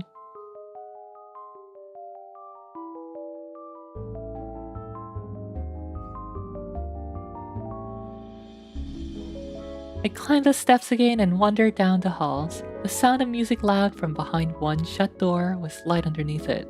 I trudged past and continued bonk. Ow! My hand massages my nose as my eyes register a door in front of me. Seems I reached the end of the hall. Wait, did I just walk the rest of the way down here in my sleep? I was guiding you through, but couldn't stop you in time, sorry. Oh, thanks. My friend smiles in return. I'm glad to have him with me. I enter the guest bedroom, and with the last of the wakefulness and energy left in me, I make a few preparations. Measures I've become accustomed to accustomed to taking when sleeping indoors. When I finish, I undo my obi, slip out of my kimono, and crawl naked between some amazingly nice sheets. Knife in one hand, bag of tricks near my other. My eyes close. Night. Night. I fall fast asleep. Oh, I thought it's done. I wake up in screaming terror. I wonder if I stop screaming only once I realize I'm not in her house. It cuts up shortly after I realize I'm in a nice-ish bed, lending more credibility to the idea. That certainly isn't her style. My eyes flick around the room, taking in details and looking for certain signs. Nothing seems out of place. It's exactly as I left it last night. The hell is this place anyway? Seems sort of old. Oh wait, right, okay. My fingers unclench from the knife around the knife handle, and my breathing slows down to a more normal rate. Knock, knock, knock. You're right in there? What is that? It's White Opening's voice. Oh, you're right in there? What's that? What is that? It's White Opening's voice, but it sounds almost irritated, impatient, and agitated. Morning sunlight bathes the room in cool light. Oh, this was Kana. I thought it was, Wait, what's the black hand of slap? Toho Prism. River. Lunasa, Merlin, and Lyrica.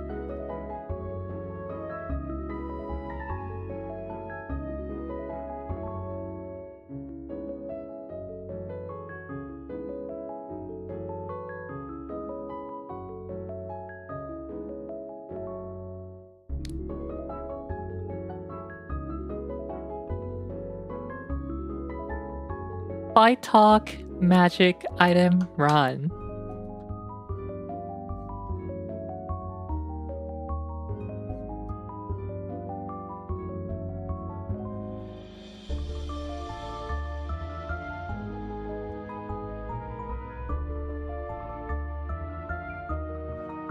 Magic has a good chance of being Tamaku. And before item means a knife.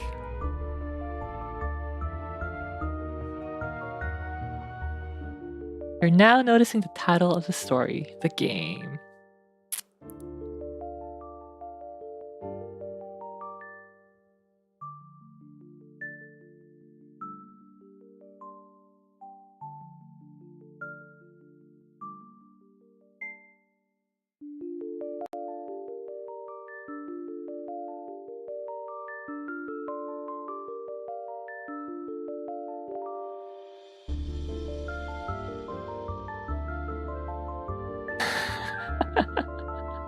I yawn and shiver, then sit up, slowly returning to the waking world.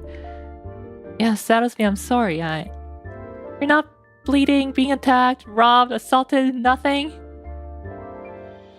No, but what? Well, shit. Now I'm bored again. Lyrica's waiting for you downstairs in the dining room. Move it already. White Opening walks off briskly and I blink. Wow. Yeah. I shrug a little, unnerved by the treatment after her mannerism yesterday. Wait, she changed then, too. Maybe she's crazy then. Crazy Ghost sounds like some kind of alcohol name or a drink. I get out of bed and stretch. Pop, pop, poppity crackle and click. It's like the bubble wrap stuff Silverman had in some of his boxes, only made out of naked women. I could probably make a fortune if I could combine those two things. I'm lost in idle thoughts of women that make such sounds and being fabulously rich before my friend nudges me to get going. I put on the kimono once again and take care of last night's preparations. Once they are all put away, I go out into and then down the endless hallway to its end, then go downstairs, no sign of wide opening. As I enter the dining room, I see Little Red is indeed sitting there at her place from last night. An empty bowl with a spoon in it sits in front of her, and she's reading that Tengo's newspaper more intently than I've seen anyone read it. I wasn't aware people took anything whooshing noise said seriously. Have some breakfast and we'll get started. My sisters won't be up for another hour or two, so we have some time, she says, without looking up. She points to where another bowl sits with a spoon beside it. In front of my chair from last night. Near it are a translucent jug of something white, milk maybe, and a tall box with foreign words on it, and a simple drawing of some sort of green bird as Fruit Loops. It looks sort of like a chicken. I sit down and take the box and milk and then pause. Not good as Western food. Click, click, click. Open the box, pour out the cereal, pour some milk in it, eat. Wide opening snaps, impatient and irritated. Haven't you eaten these before? She picks up Little Red's empty bowl, prompting a mumble thanks in return. She strides out of the room, click, click, click. Sorry, that should be slower because she's walking. Click, click, click.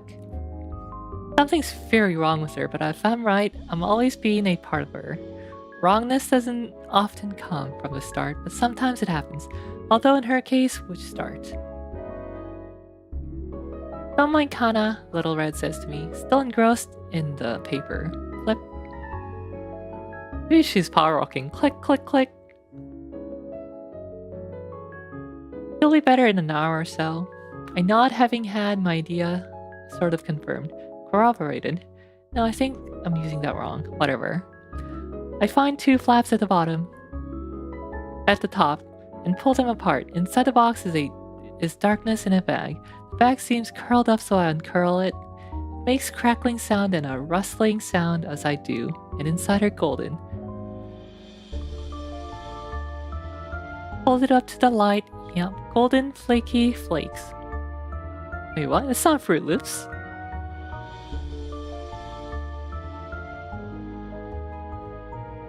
I look back at my bowl and carefully follow Wide Opening's directions. I'm soon crunching my way through a rather odd, sort of plain and yet interesting morning meal. They aren't too bad. Cornflake. Wait, cornflake has a bird on it?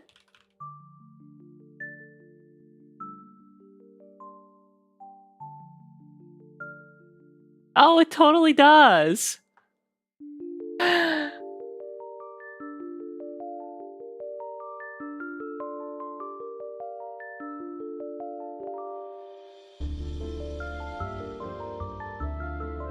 I got confused because when I think of a cornflake cereal, I think of Frosted Flakes, right? And that has a tiger on it, not a bird.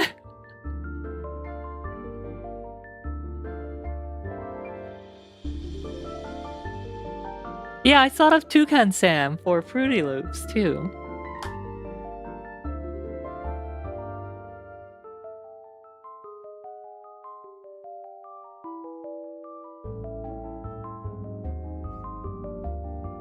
Flip. Done. Little Red looks up at me. Hands folded together, says nothing. I'm not too bothered. My friend always watches me when I eat. One more person doesn't make a difference. She waits until I'm done and then speaks. For someone so worried about being caught, you're awfully relaxed. I consider this for a moment and then nod slowly. I think it's because I'm inside, I say. I feel a bit safer. I've been spending most of the time hiding in the wild. Most of it. I haven't tried hiding out indoors ever since I laugh as she struggles to breathe with nothing but air, the vampire's island. I guess I've been avoiding doing so. I shouldn't be feeling this relaxed, should I? I really shouldn't. Damn, she got me. Little Red looks at me a little strangely, but you're still on the run, aren't you? What difference should a house make? I'm silent for a bit. I don't know, I lie. No, I told the truth, I don't know. But you don't learn nothing when your hunter likes to talk. Not sure even she knows. That's a new thought. Little Red sighs and gestures at the paper. There's nothing about any escaped or fugitive kind of Mumaru. I'm not sure Aya would cover such a story anyway, but no, she'd cover that. Wow, yeah, she'd definitely cover that. She looks at me a little strangely. I can't recall hearing anything like that at all, for the last 6 months or so, for that matter, either. Granted, I wasn't scouring the paper then, but... I give a little grin. I've learned to hide very well. Sort of well. The green girl doesn't want any of this getting out, I think. Little Red nods at this and then frowns. Hey, I've been wondering about that. What do you call her, the green girl? Why not just call her... Hana?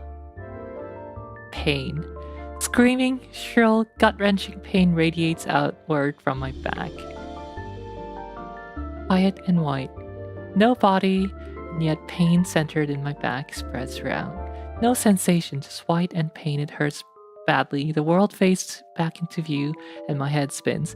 Cold wood presses against my side, muffled by the kimono. My right foot is caught in something. Little Red is over me. Looking panicked, slowly I begin to be able to hear again. Hey, come on, answer me. Oh, I'm lucky. Didn't last long this time. Okay, don't worry.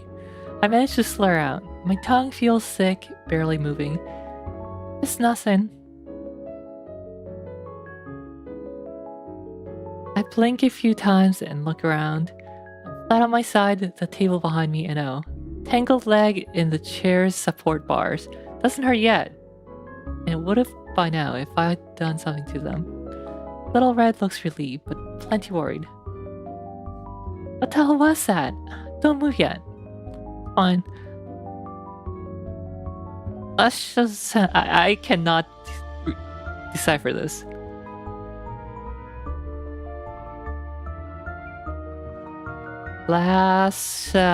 Hansa. Thanks. I push myself properly upright, though I'm still on my knees, and wait for the room to stop spinning, or my head, possibly both. I wonder in the corner of my mind, if Christmas Curse ever suffers from hangovers, does she even drink? I'd ask her if she didn't live close on the mountain. Or near it. With Christmas Curse, who's that? Ina?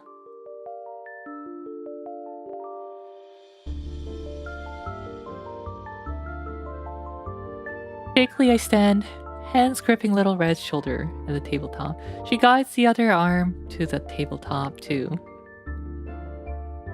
And lets go quickly while she picks up my chair and disentangles my feet and pushes it under me. That done, the poltergeist assists as I ease myself back down onto it. Sitting again, I let out a huge breath and wipe the hair out of my eyes. Thanks, I say, gratefully. She nods, but doesn't leave my side just yet, and pulls out her sister's chair next to me and has a seat. What happened back there? You look like you had a seizure for a second, then flung yourself back.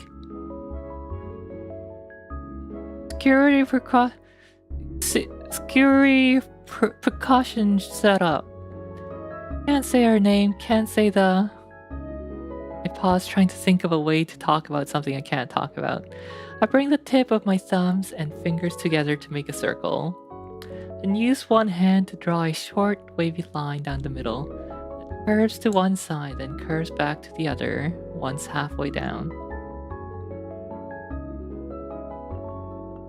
I poke two imaginary holes in the air near the hollow end of either curve, then make as if picking up the shape and throw it at Little Red.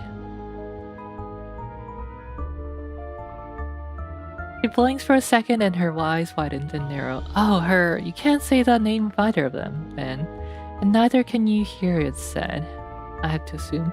She gestures with one hand to the where I had been laid out a few minutes ago. I nod and tap the other side of my head. The side of my head. Not only that, I can't even think about what the second one's name. It's even worse then. Little Red looks a little alarmed. It gets worse. Lots. I'm so sorry. I guess this explains why you never mentioned her by name.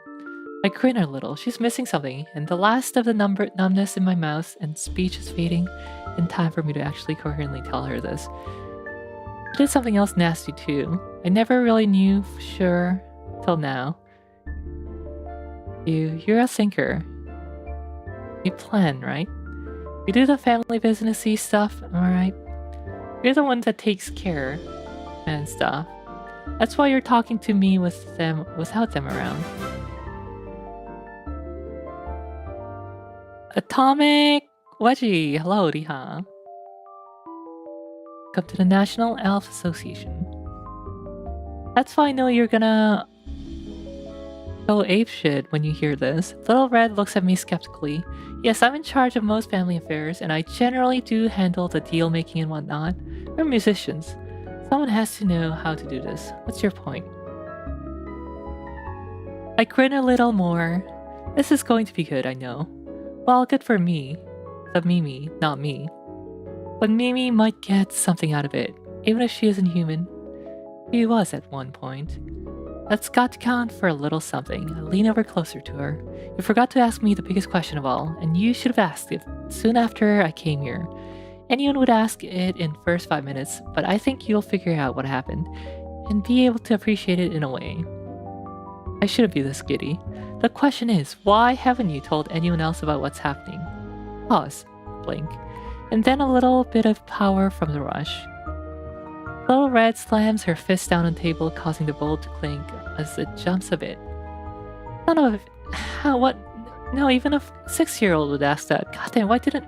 She freezes and then looks up at me with awe or fear, and maybe respect. She shakes her head. And the disbelieving smile of a beaten opponent who realizes she's lost forms on her lips.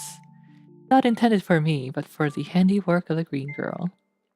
The name thing isn't the only curse she stuck you with, is it? She's done something that makes people just avoid talking about it then. Wow, that sneaky fucking woman. She leans back slowly, folding her arms. This makes things a bit difficult then. I nod my head. Little Red says nothing for a few minutes. Finally, something seems to occur to her, and she leans forward as if still thinking something over. You know, we are is interrupted. Pink Blue Manus comes storming through the door wearing a pale blue pajama, and then leaps into her chair across from where Little Red sits. Get me, she shouts gleefully as she snatches the box and the milk from my bowl. Milk from by my bowl. She pops open the top, unscrews the lid of the milk, and pours them both onto the table. Ling-a-ling-a-ling, clink. What would have happened if a bowl hadn't zipped through the air under her upraised arm and come to a stop right underneath the stream of milk and hail of rustling, flaky things? Out of curiosity, I tilt my head over left and right, peering at the table by the bowl. Not a splash anywhere. She's good. I turn back to Little Red, who seems to have fallen silent. Pursue the little things in life, stare into the depths of madness, admire the talent opening the show.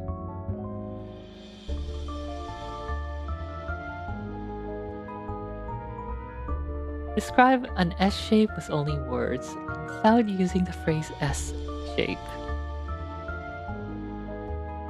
Didn't even know what he was describing.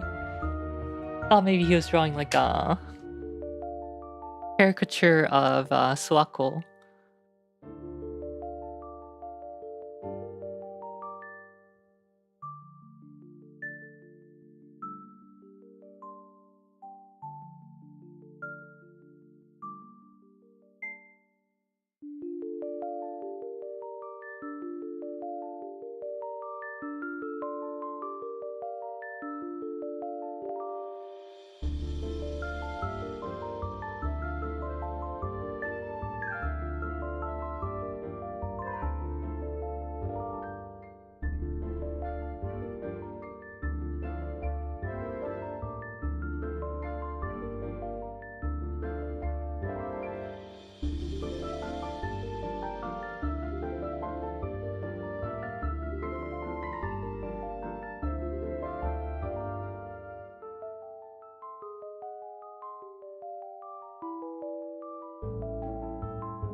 Pursue the little things in life. Pink Blue Madness giggles while madly as a clink. A spoon lands in her bowl along with the torrent of morning meal that she feeds into it. Thanks, Kana! She shouts, not taking her eyes off her work. Little Red seems lost in thought, occasionally nodding, oblivious to the horrifying display of Pink Blue Madness tearing through her food. Her chin rests on one hand, and I could probably hear her thinking from across the room if not for her sister. Well, maybe not. Neither my friend, nor I, nor us, nor we stir our Satori, like Pinky think down in Goblin Town. Oh, I watched her for a while, wondering what she was going to say. Her sister interrupted us, but it sounded like she had an idea, or at least another question. Wingity thinky think. Kerf. Bye guys, gonna go get the studio set up and maybe start packing Kacha la... Oh hi Luna-san. Pink Blue Madness drops her spoon into her empty bowl. Christ. I don't think it took her more than a minute. And her bowl was full to the top and scoots back... Full to the top. And scoots back and then leaps out of her chair and nearly collides with her more reserved sister as she zooms out of the room, all while delivering that speech. I like how the author incorporates thoughts into the narration. Pink Blue Madness drops her spoon into her empty bowl. Christ, I don't think it took her more than a minute. And her bowl was full to the top and scoots back and then leaps out of her chair and nearly collides with her more reserved sister. The black-handed slab walks dazedly into the lit dining room. Wearing similar pajamas, only black, she shuffles to the table. I watch, curious and amused. Over to her seat, I think she's actually going to do it, and sits down on it. However, since her sister is not only occupied in thought, but also occupying her chair, black hand of slab plops down onto Little Red's lap. It seems even ghosts can spook other ghosts. Little Red is jolted out of her reverie, planning, plotting, daydreaming, who knows, while the other girl sitting on her, and then leaning forward for timber thud. No wait, flump. Her head lands on a pillow that skids to a stop just underneath her. Presently, Black-handed Slap begins to quietly snore. I don't think she opened her eyes once. Little Red is less than amused. Little Red is also a little red. Damn it, Luna, so what the hell is with me? She always comes down about now. Says, griping under her breath as she tries to gently maneuver out of her predicament. My friend and I both smile and I giggle. Hopping to my feet, clack. I help Little Red out, gently lifting the blonde girl up, while her sister scoots out from underneath. She's not too heavy, then again, she's not sitting on me. Then again, I guess I'm not normally sitting over her in her spot, she says, looking down at her sister and then back up at me. Thanks, by the way. Quite welcome, I reply, because I'm curious about earlier I add. You're about to say something before, weren't you? Yes, she looks a little apprehensive now, moving around her sleeping sister in black. She takes her own chair at the head of the table, and I follow the leader. The leader, whoops, wrong game, and I sit in the chair vacated by Pink Blue Madness. Little Red looks at me. There's a bit of a problem, but it may be its own solution. I nod, silently urging her to continue. You see, you came here at a somewhat tricky time. We're going on a tour for a few concerts tomorrow. We will not be home for a few days. Well, you don't seem very untrustworthy. I don't have much in the way of details verifying your story, and I'm not exactly sure how I can find anything out that would not bring your presence here to the attention of anybody who might be seeking you. If anybody actually is a part she doesn't say aloud. She's kind enough that it sounds like she wants to trust me. I'm not sure why. Perhaps it's my eyes. But what she very clearly isn't saying is that she would really like something that can corroborate. I think I used it right that time. My story. I stand up and my friend waits for me next to the table. I turn around facing away from her and silently undo the OV. What are you? I think Little Red is getting a little red again. Mixed up between confusion and embarrassment, her voice is nervous and unsure. It wants to laugh a little to make it go away, but I say nothing to help it do so. She'll see it in a moment. She'll see why in a moment. I then let the top of my kimono fall off my shoulders, slipping down. I keep it from falling off me entirely by keeping my arms raised at the elbow. There's a sharp intake of breath. My friend tells me of her wide eyes, an almost panicked look of recognition. It's followed by a pause and confusion, and she peers forward. Is this acceptable as a proof? There are a very small number of people in Gensokyo who could be responsible, you know? Little Red is silent. I'm told of her fascinated, horrified gaze, which disappears as she comes back to reality, or unreality given where she lives. Yes, that's sufficient proof. Please put your clothes back on. She isn't pleading. I can hear her not doing it. I nod and pull the garment back up, retying the sash and sitting down once again. My friend smiles reassuringly at me. Little Red looks to me in the eyes, her expression serious. That's more or less the sort of proof I needed before I told you about the plan I had in mind. Thank you, and I'm sorry. She reaches out to squeeze my hand comfortingly. Would you like to come on the tour with us? I know it sounds more dangerous, but you change hiding spots often, don't you? We'll get 3 more days out of this, and we might be able to talk to someone who can help.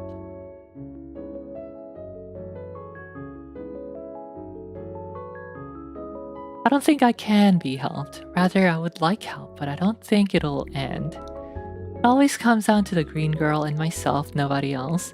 The only help I can really accept and use is shelter. It's not pride that makes me say this. It's a sense of the situation I've become accustomed to. Dealing with these last 6 months is.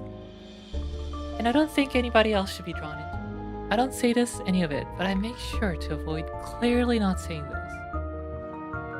There's a difference. Besides, such a thing isn't so subtly conveyed anyway.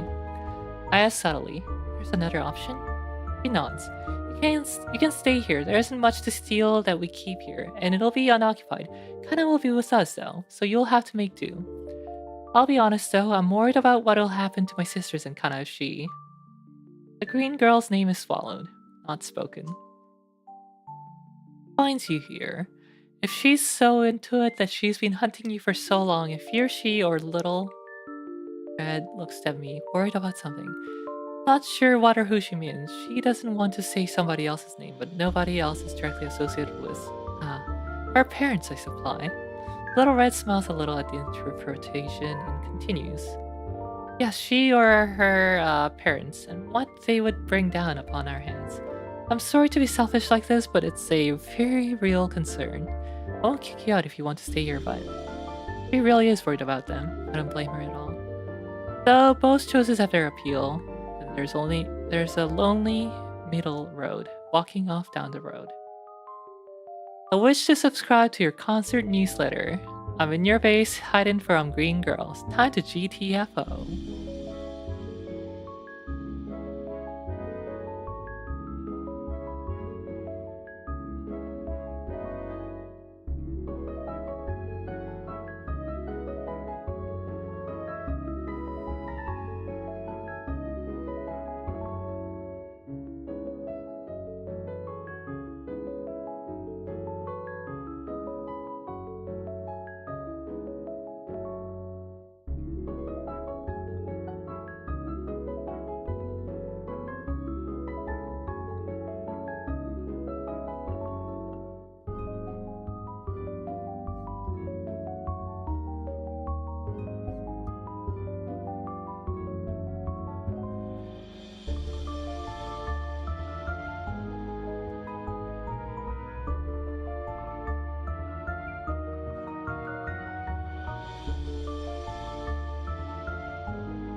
2,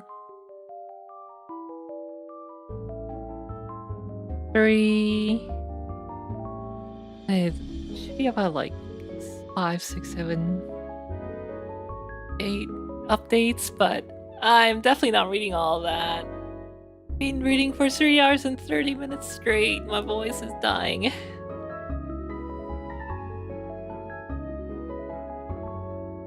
How many wars is this?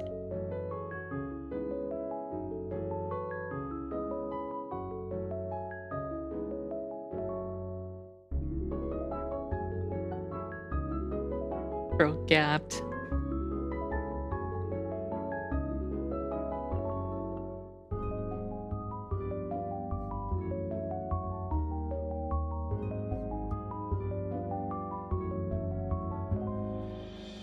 Okay, last update I'll read. I am intrigued by your events and wish to subscribe to your concert newsletter. I don't want to bring misfortune or smashing or destruction or persecution or any other such quaint religious pastime upon the poltergeists. It'd be only marginally better than using them as human figuratively shields. It leaves a bad taste in my mouth. I don't know what betrayal tastes like. I've never had to eat it because it tastes like blood and the inability to breathe, but I've seen it served. To me. I blink as my hand clenches, nails dig into my palm. The other alternative is to flee. Goodbye, farewell. It's been a great help, so long, and thank you for all the room and board. Make my own way, don't take risks that might hurt anyone. It's a safe road, right? That's a lie and I know it. Sanity is doing the same thing over and over again, expecting different results. I've been trying to do the same thing for the most of those 6 months. This explains a few things. I don't want anybody but myself getting hurt. No, that's not true. I don't want to get hurt either. But like hell, I'm going to let others get injured or killed just because they helped me. Very well, I'll tour with them then. I'll do anything and everything I must to distance myself from them if trouble comes a-knocking. Knock, knock, knock. God damn it, I jumped that time. I look over with wide and wild whites of the eyes at the source of the noise. Black-handed slap appears to have shifted her chair position in her sleep, no less, which bumped it against the table twice. She mutter-speak in her sleep. Turn down fucking volume, Marlin. Turn down the effing volume, Marlin. If she had said I can't eat anymore, I think I would have been obliged to punch her. We all got off lucky then. Feeling a little red, I turned to Little Red and clear my throat before speaking. Yeah, I think I'll go with you on this tour then. As you say, it's best to keep moving. Little Red breaks into a grin and she sticks her hand out. What is this? Oh, I know this one. I stick my hand back out and mesh the gesture, sliding it alongside hers, and oh, you squeeze too! And a little bop bop bop. Learning experience, free for the taking. Well, now that's settled, let's go get packed. And I'll tell you what you'll be doing. Little Red gets up from her chair, and we go back uppity up the stairs, downity down the halls, and stop in front of the guest room I've been using.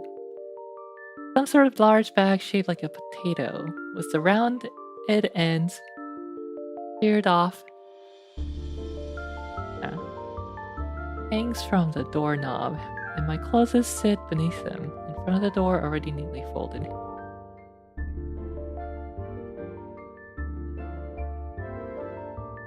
Even Little Red gives a pause, rubs her chin thoughtfully.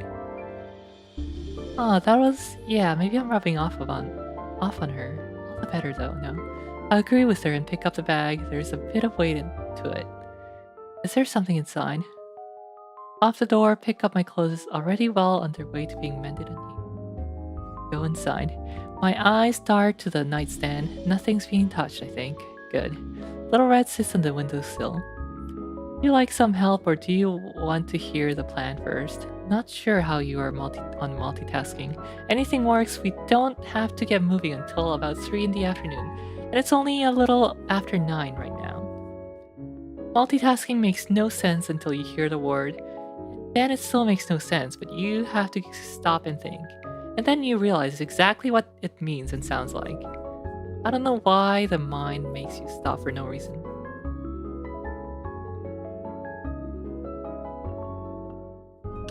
What's the plan, man?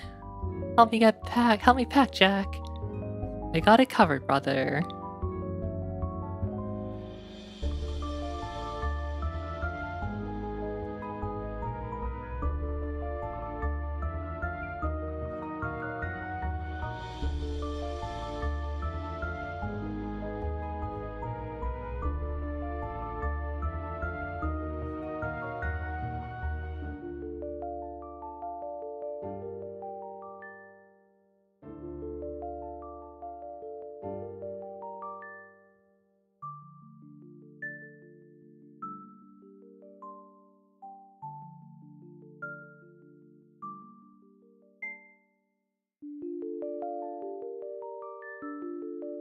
Is this map of Genso kill?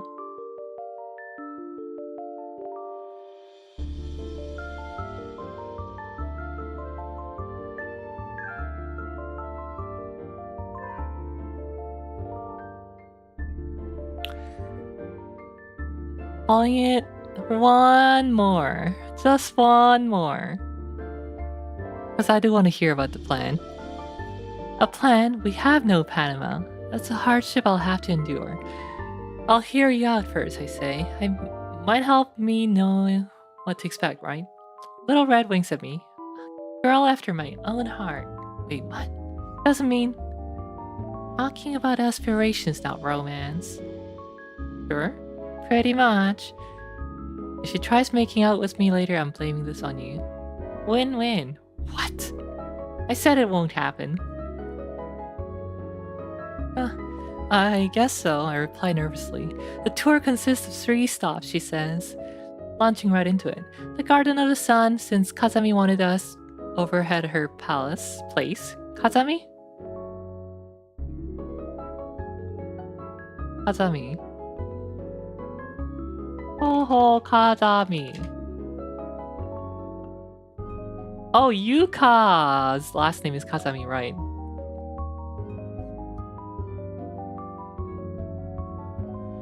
It's also funny because Kana is actually like Yuka's maid, I think, if I remember correctly. She's hanging around with the Prism Rivers. The Garden of the Sun, since Kazami wanted us over at her place. This time. Mizukan, which is one of the more outsider-friendly Kappa cave towns. And that's outsider in the sense of non-Kappa, non-Tengu people. Not folks from over the border. And lastly, the human village. I mean, there are other villages, but that's just sort of what everyone called it. You know, the big one. I know.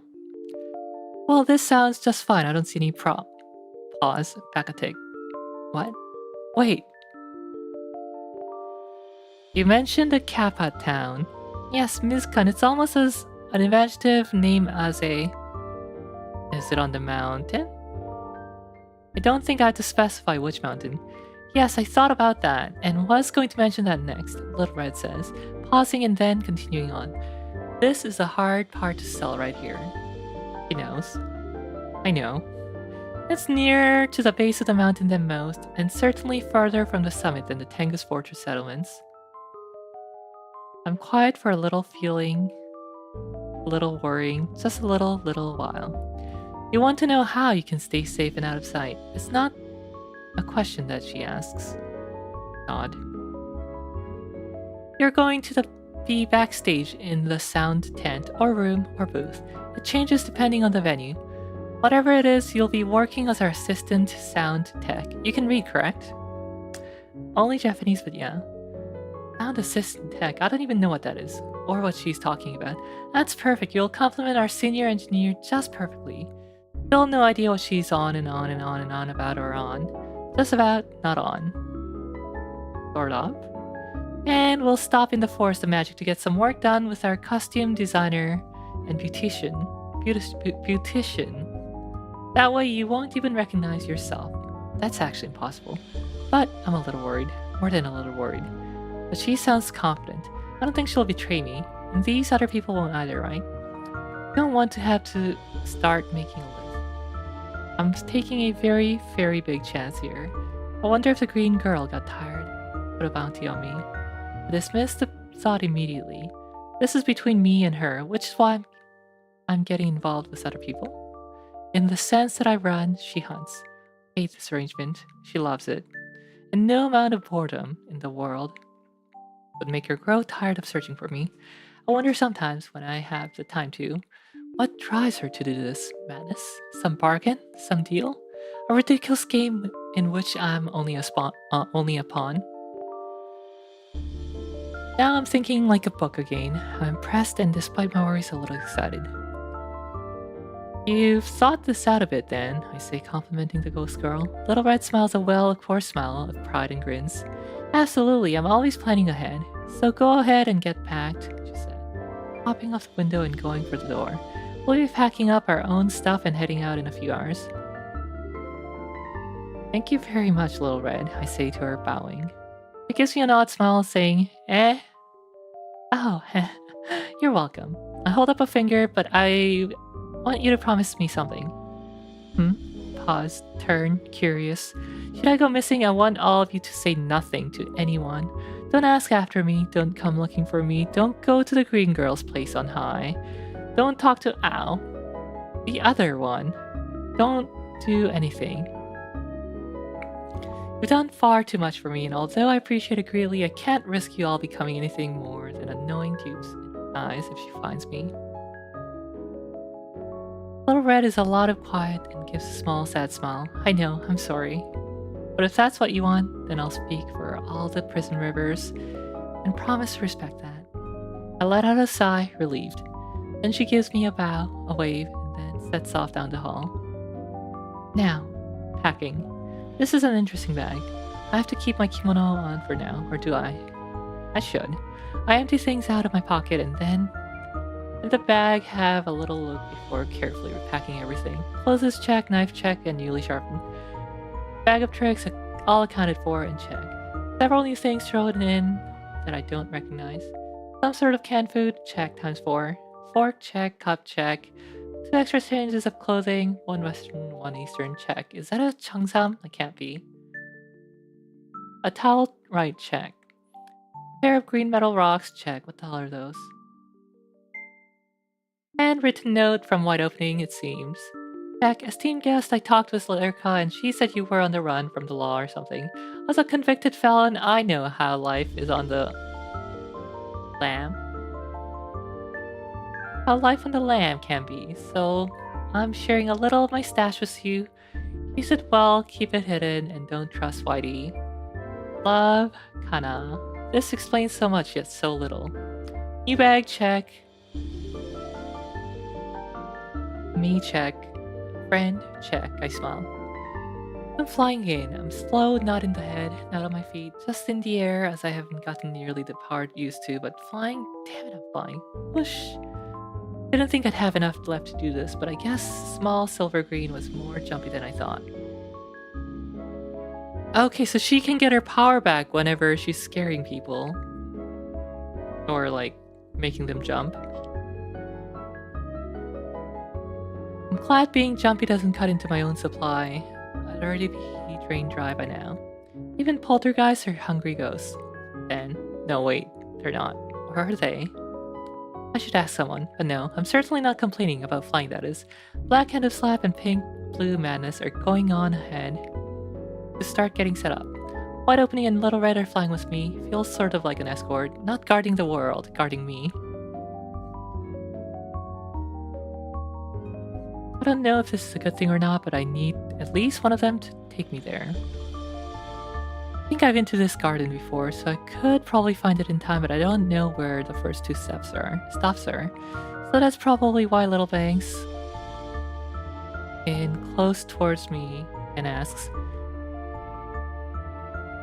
where do you want to stop at first? Engineer or costumes? She's asking me. How unexpected. As expected. Mic check, the camera adds 10 pounds.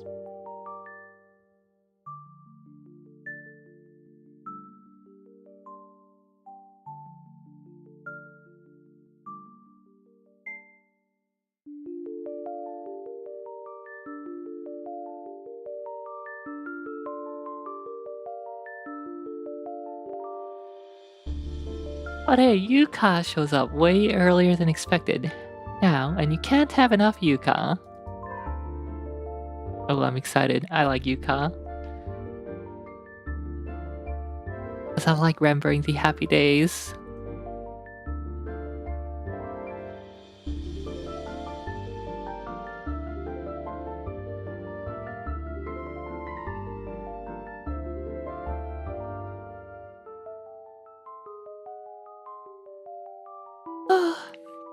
But yeah, my throat's not gonna last, so goodbye everyone. I'll see you tomorrow during Final Fantasy XIV stream.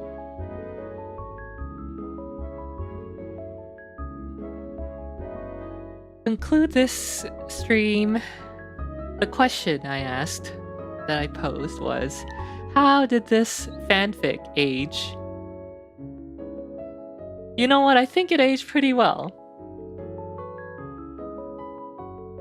I am still very much engaged in the story. I'm enjoying it.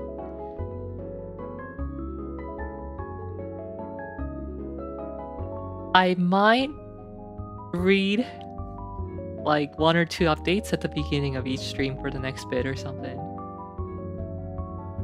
Yeah, I should do that. After Food Guesser, we'll just read like 1 or 2 every day.